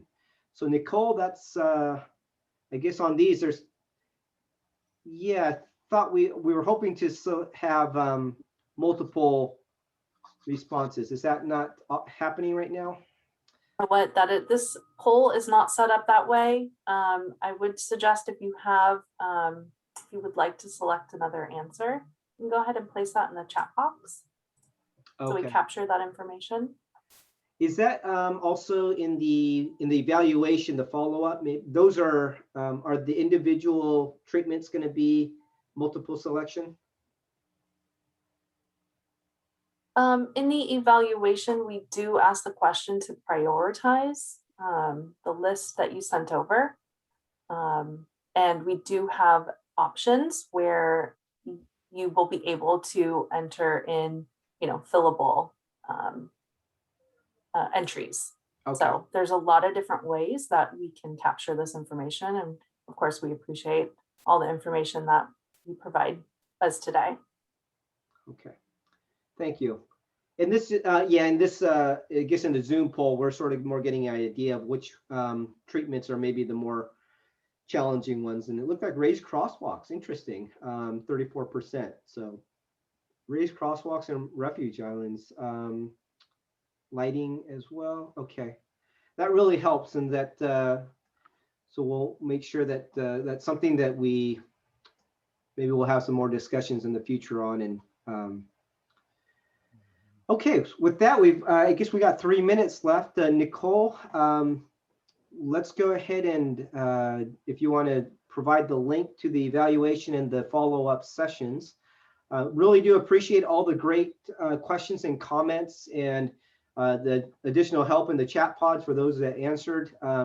We want to continue this conversation, I think, at the end here, where we realize that this isn't an easy thing, especially with Hudson. There's a balancing, it's a shifting culture, and so we want to help you in any way that we can. So please do take a look at that, fill out that evaluation, and we'll follow up with you with future sessions. Thank you for your time, and you do have our contact information as well if you want to reach out to us. But once again, Maria and Nicole and Tracy, they're your local representatives there. So much, Peter and Tim, today.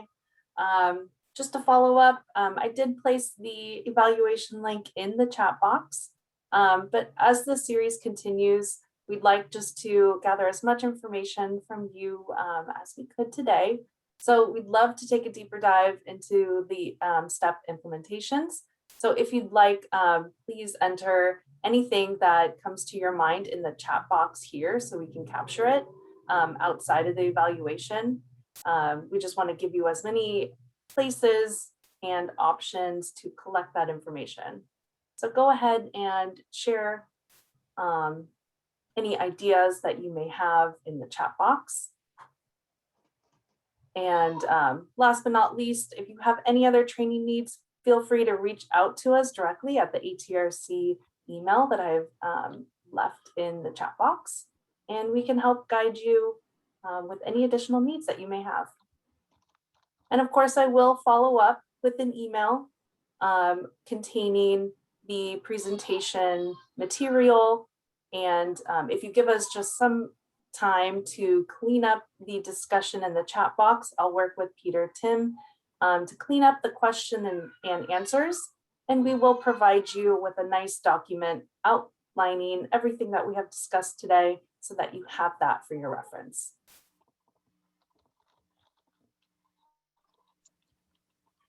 Hi, I have a quick question if you don't mind. Sure. Okay, I can email this email right here, ATRC. I think Timothy tried to answer the question about the leading pedestrian interval. Just a basic question. Is it basically like the pedestrian hybrid beacon where it stays dark, but then only when a person pushes the button, then the counter, the head start starts?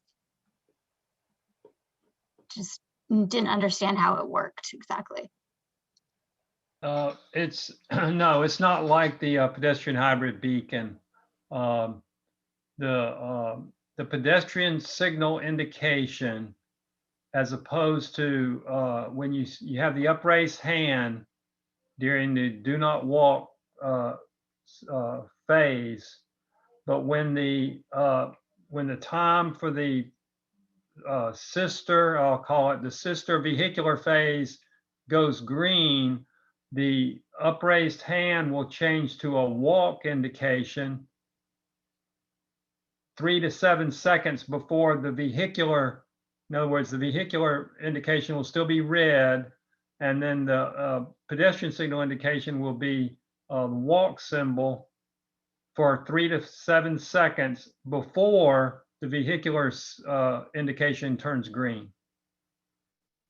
Can we bypass that 3 to 7 seconds if there's no people walking? So it can help automobiles go faster and not wait.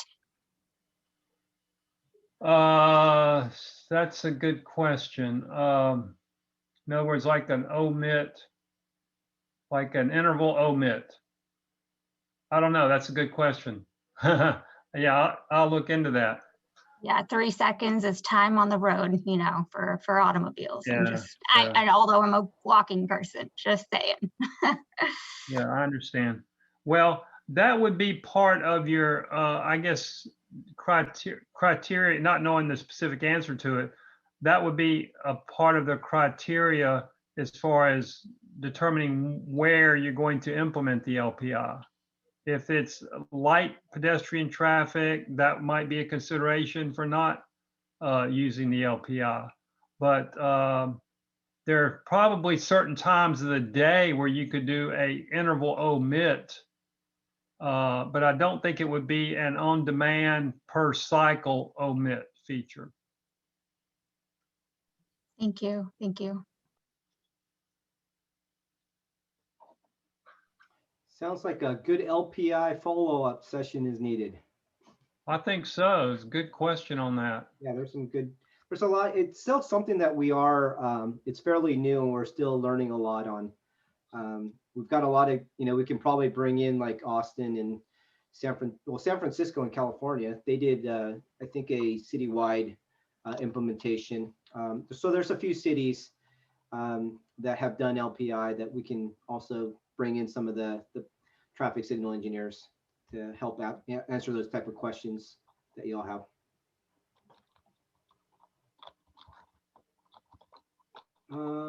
Let's see, Darren, look like you just raised your hand. I think Sherry has her hand up from earlier, but Darren, you want to go first? Sure. Since the conversation seems like it's revolved around LPIs currently.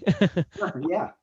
I'm not part of the CS Pasadena, I'm part of the County of Ventura, but our traffic engineer was previously from City of Pasadena, and they did LPI where it actually ended up causing a fatality. And what happened was a family with a child was on the northeast corner, and there was a truck that was on the southeast corner turning right, and because there was no right turn on red indication or anything like that, all of the traffic stopped, and the truck felt that he had enough room because the traffic stopped to go. Well, what ended up happening is that the leading pedestrian interval allows the child to be directly in the path of the truck. Oh. So, and then the truck went, not seeing that there's a pedestrian there, because he sees people on the other side of the street. It's going to take a while for them to get to him. He didn't know that they already had the progression to go, and that caused a fatality. So, it's. I think there some of the pamphlet that you had indicated, it's good to have a no right turn on red for stuff like that not to happen. But I think it's engineering judgment and awareness that people need to have to make sure stuff like that doesn't happen. Yeah, no, that's a great point, and you're right. There, depending on the environment, a lot of cities like New York, they did do a no right turn on red citywide in their downtown area, and they've got lower speeds. But I think you're right that no right turn on red can be very helpful in probably most. If you can do it, that'd be great to do.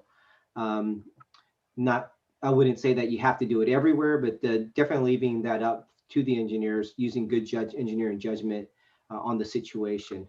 But that's a great point. Yeah, there are, like I said, we can just try to make it safer overall. And that 13% with the crash reduction factor, that was from one particular study. I know Seattle just recently completed their sort of study on the LPI, and they were up in the higher 50% range.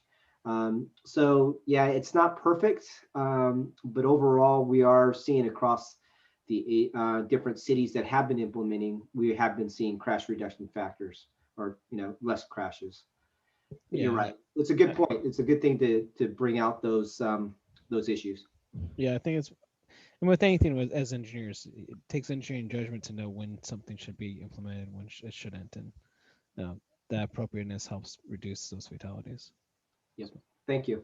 Yep, Well, thank you. yeah, and just because it's implemented doesn't mean there shouldn't be additional, engineering to mitigate, that type, crash from happening, such as the use of blank out signs that would, come on just prior to the onset of the LPI that would, prohibit that right turn after a certain period. And actually, there was one question that came early on with regards to, I think it was the PHB and I think you might have addressed it, Tim, but with regards to the fact that the PHB, it's not warrants, but it's guidance that we have. Well, signals, we have warrants. But with regards to the numbers, Yeah. and you can, the PHB is a treatment with regards to higher speed multi-lane roadways, and a lot of pedestrians may not want to cross at those locations because they are high risk. And so, people oftentimes, agencies, they say, we don't have the pedestrians crossing at this location, that 20 pedestrians per hour. And the fact is that sometimes that latent demand, if you put in a PHB, you'll probably get more than your 20 pedestrians per hour, depending on your land use and such.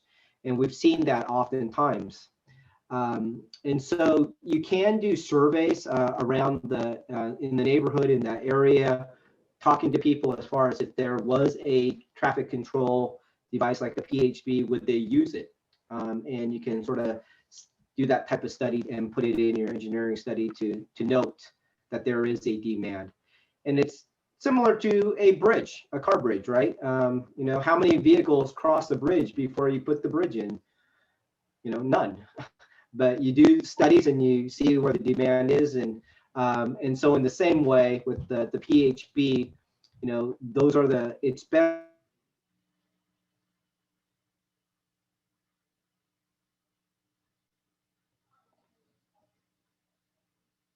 used on those higher speed roadways where oftentimes it's the roadways where most pedestrians do get. It's often the ones that have to cross. Noted that. I think that was a question early on, or a comment that was made early on.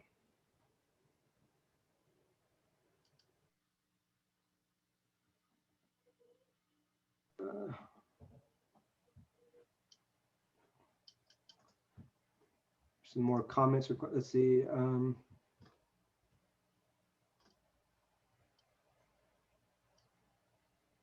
There can be hesitancy among some engineers to implement pedestrian harbor beacons. It would be helpful to have time to talk through those concerns more in depth. Yep, great. That would be a great follow-up session in that evaluation. More in depth on LPI.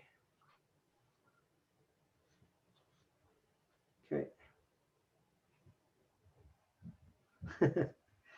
Someone's into the naming, new name for road diets. Okay.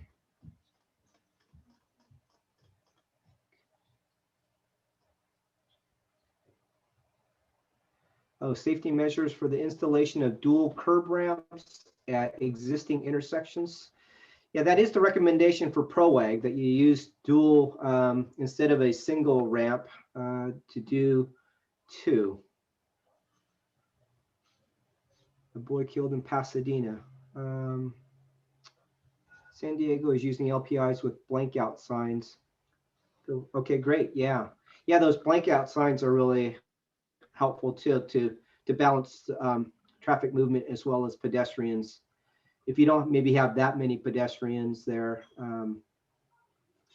that blank out sign can work out well. Let's see.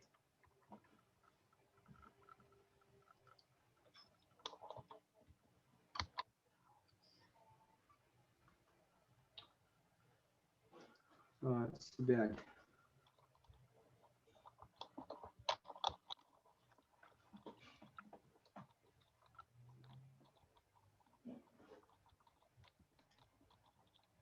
And Tim, I don't know, I was having a hard time trying to multitask, but you mentioned that regarding the notice of proposed amendment for the METCD, correct? I mentioned it in discussing the RFB, yeah, Okay, great. but I didn't say anything about you got 5 days left to get your comments in. Yeah, so I suspect a lot of agencies know, but yep, 5 days. I've echoed the need. Actually 3 days. I think it's, or maybe, I'm not sure if it's Friday or Saturday, but I think it's the 15th.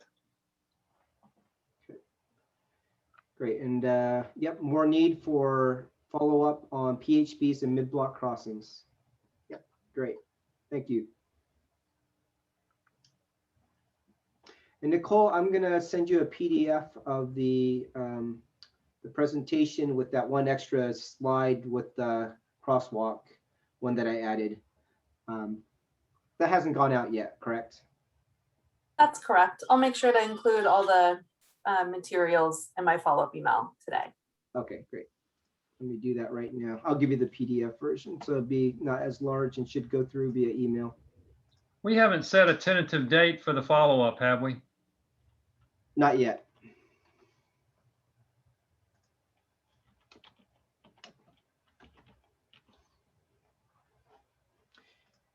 And while we're just sort of doing, any other questions out there from anyone that even though maybe they're doing their evaluations? Working hard with their heads down. Yeah, we have about 15 minutes left in our time. Oh, we were going until 12:30, weren't we? Yep, that's correct. I thought we were going till what? Oh, that's what happens when you don't get enough sleep. For some reason, I was thinking 12. I think it was my stomach telling me 12 because I haven't eaten lunch yet. I probably baited you for that. When I was wrong too. I said, well, we got about 15 more minutes.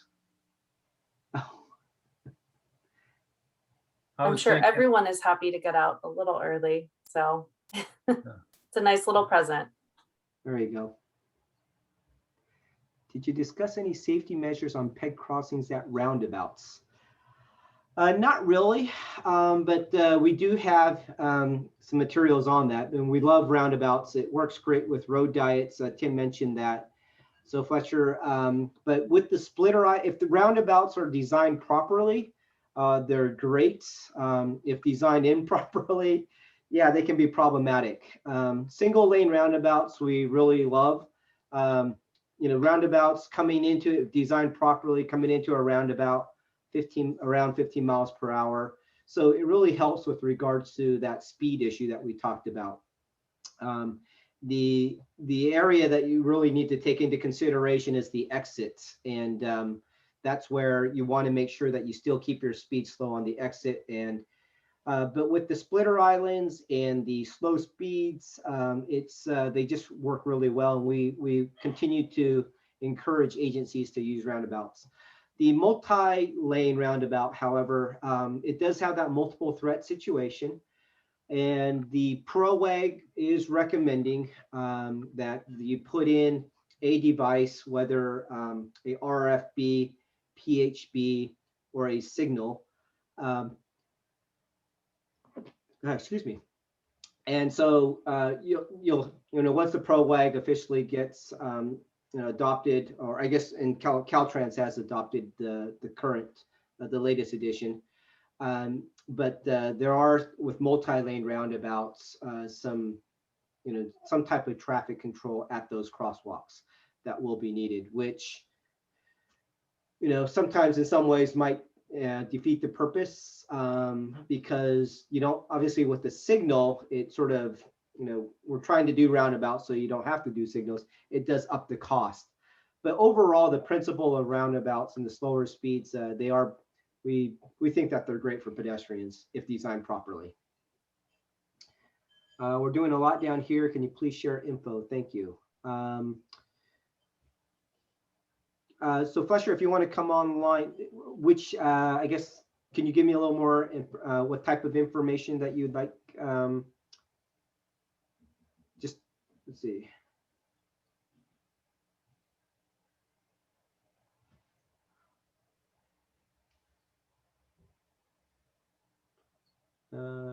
Any recommendations for safe design? Okay, yeah, so there's a couple, I guess, let's see. What we'll do, oh yeah, California LTAP recently short webinar roundabout, smaller ones and funding. You can find the recording here.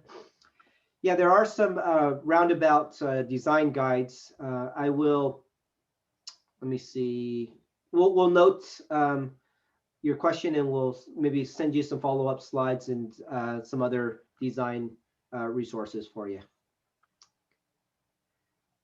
Okay, thank you all. Thank you, appreciate that. Is it Hiba? Hiba L, I suspect. Okay. You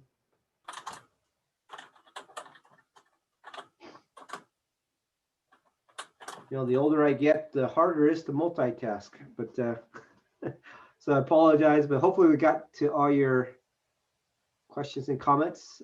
If you want to continue to ask anything verbally, much easier.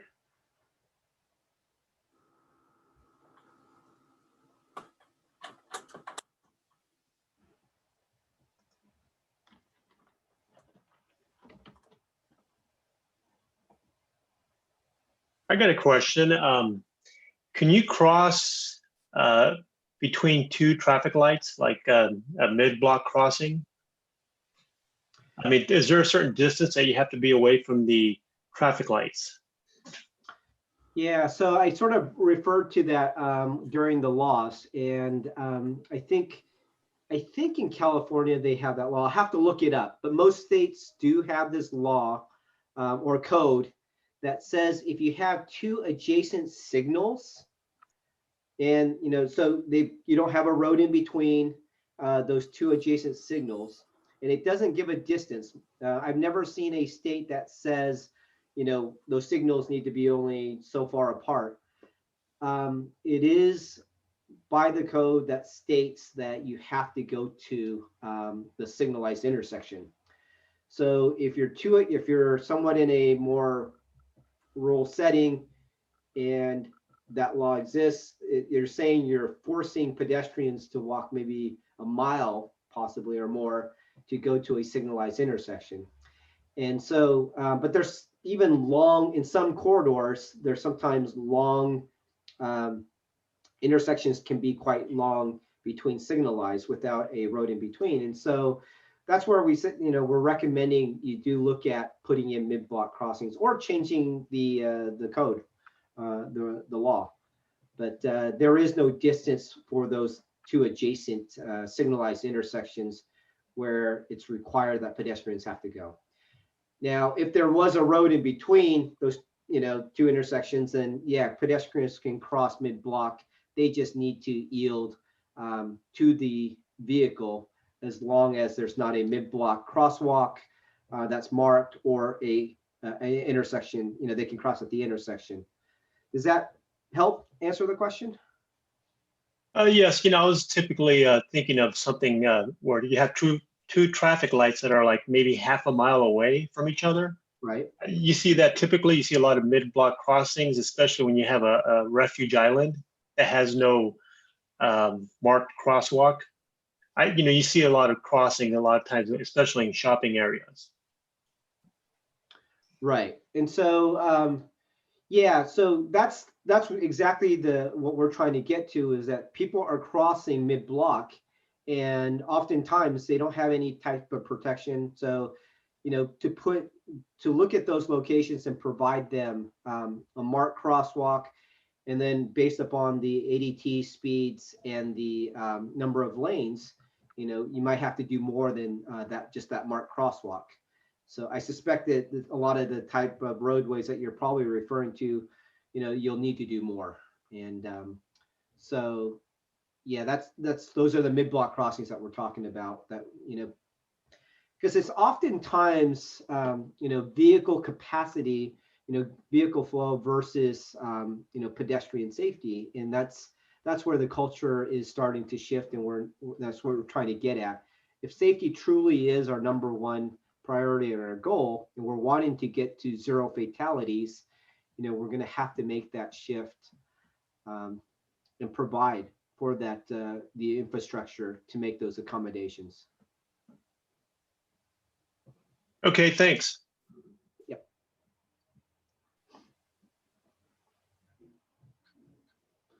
Yeah, interesting. I was having a discussion with a colleague, and I think the perception of people going fast and thinking that they can get through a corridor and save a lot of time is, we're like, we need to do some research, or I think they have done some research, but most people don't realize it really doesn't save that much time. I mean, especially when you have a lot of intersections and signalized, that you're stopping at those signalized intersections, and all the time that you try to save oftentimes is lost at those intersections. And so going from a 45-mile-per-hour roadway arterial, maybe down to a 35-mile, designing the roadway so it is more like a 35, you still have your capacity.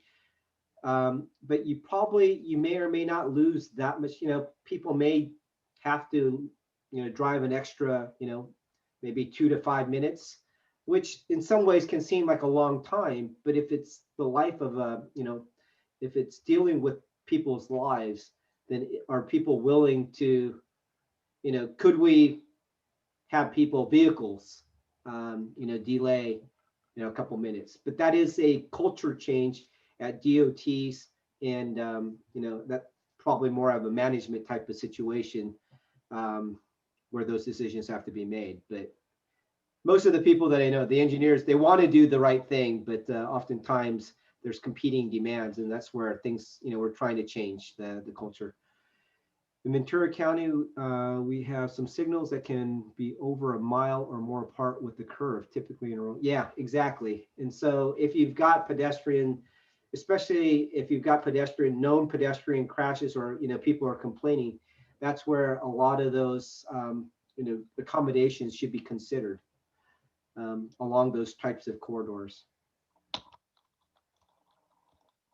Hi, this is Joan. Can I ask a question about, I'm sorry, I didn't No, absolutely. to the chat box. Just a simple question. High visibility crosswalk on minor streets and where there are stop sign. But they recommend that. It seems like not necessary, or can you talk a little bit about that? No, great question. Yeah, if you've got your major road and then your minor road coming up to it, and it's a stop situation on the minor road, you can get away with transverse, just the 2 parallel lines. A lot of places, they don't even, depending on the condition, they may not put anything there. It's really the major road where if pedestrians are trying to cross and they don't have anything there, that's problematic. And so we have seen intersections where it's high visibility across the major, and if you wanted to mark the minor, you can just do that with the transverse. However, one thing in Seattle, and I think a couple other agencies are picking up on it, is that just doing high visibility marked crosswalks at all intersections where they're going to mark it, they've actually seen, I think, some benefits with regards to maintenance, not having to do as much maintenance. So that is some agencies have gone that route, but no, it does. There's no there's no requirement that says you have to do high visibility at every leg of an intersection. How about any added benefits? I cannot think of any, but I mean, added benefit of doing a high visibility on the minor road? Yeah. I guess, the answer is always, it depends. I guess, with regards to the number of lanes and, that one's a hard one to say, because I guess if you feel that more attention, if you're having people saying that, drivers are not yielding to pedestrians along that road, you're getting complaints on that particular leg. Yeah, you probably may want to go with a higher visibility and maybe doing a, that stop bar so that drivers don't encroach into the crosswalk. But, the other, and this is a uncontrolled location, not signalized, that you're thinking of?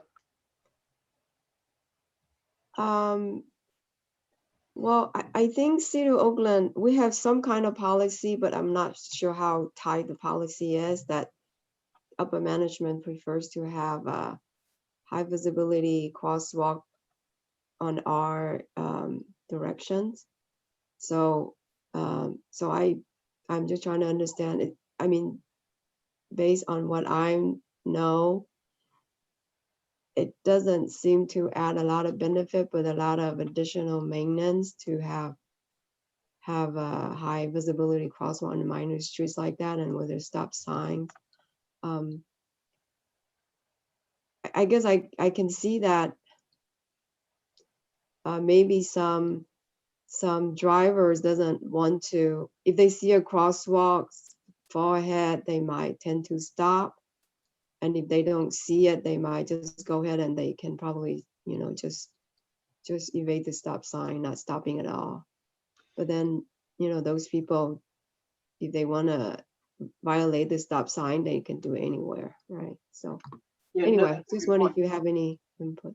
Yeah, since you have that stop, at signalized locations and stop control locations, you're right. Probably doing the transverse, unless, like you say, people are running it or not seeing it for some reason. In high visibility marked crosswalks may or may not help that much, but I don't know of any studies that show at controlled locations that high visibility marked crosswalks have a crash reduction factor versus transverse. I am not aware of a study of that nature. I think it sounds like management is taking a more conservative role in erring on the side of let's do the high visibility marked crosswalks to draw attention, at a location. I don't know if it's a location where maybe there was a lot of pedestrian complaints or crashes. And so that is one of the first things to maybe start to draw attention to that location for drivers to say, expect pedestrians here. Thank you. Yep. I agree with Deborah, plus the cost of paint for the high visibility crosswalk versus not. If you prevent one severe collision in like 15 years, the benefit cost ratio will justify the cost. Okay. Oh, and Deborah wrote, yes, definitely added benefit on minor road would be getting drivers to stop before turning onto major road. This is a big issue in high density areas in Los Angeles. Okay.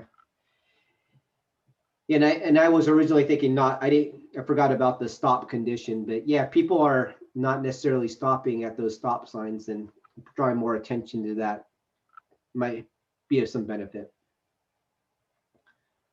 Thank you. And you guys know more of the culture, sort of the how drivers behave in California. Okay.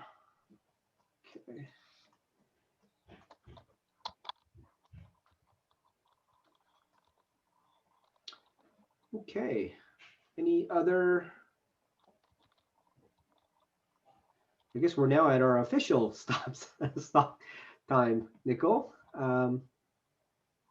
Hopefully everybody did. I don't know if you're seeing the evaluations coming through, and but we'll do.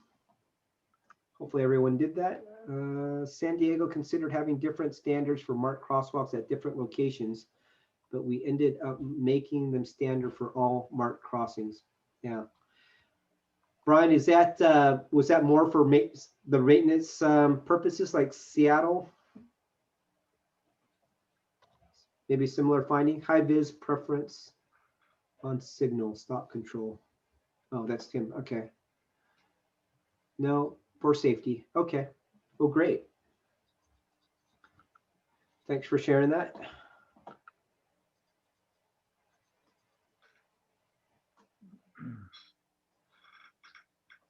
Quick question. What's the issue with calling it a road diet? I think the name is good, but if it's hindering change, then I'm all for a name change. Yeah, I don't know. Some people, as far as diet, negative, I guess correlation. So people have changed. Actually, I think it was Secretary, Tim, was it Secretary Fox that didn't like that term? And so they came out with road configuration, which I don't think slips off the tongue very well. Sure it was. Yeah, it was one of our secretaries. And so, but some people just don't like the the term diet. And so, yeah, I think road buffet, a lot of choices, is the best one that I've heard. Thank you. Thank you, Darren. Appreciate it. Thank you for your participation. Repurposing. Repurposing? Yeah. Just doesn't, it's not catchy, right? Yeah, everything needs a catch. Like the Spectacular 7, Extraordinary 8 is, I forgot who mentioned the Yeah, Extraordinary we 8. need a contest, like I said, to name road dots. Yeah, there we go. So, This is just a quick comment though, just about the culture. This is Sheila again. I have a quote here by Mahatma Gandhi that I just read. It says, "There's more to life than increasing its speed." Absolutely. Great quote. Thank you.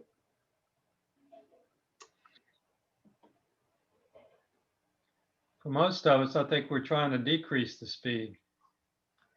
Well, maybe that's one of the benefits of this pandemic. It did slow down things for a lot of people. Some ways it actually maybe made it more chaotic for some, with especially those with children. Probably we don't have kids, so but I bet there was a lot of juggling of families. Oh yeah. But I think in some ways it has benefited that people, I'm seeing people, hear a lot of stories of people walking more and walking with their families more, spending more time together. So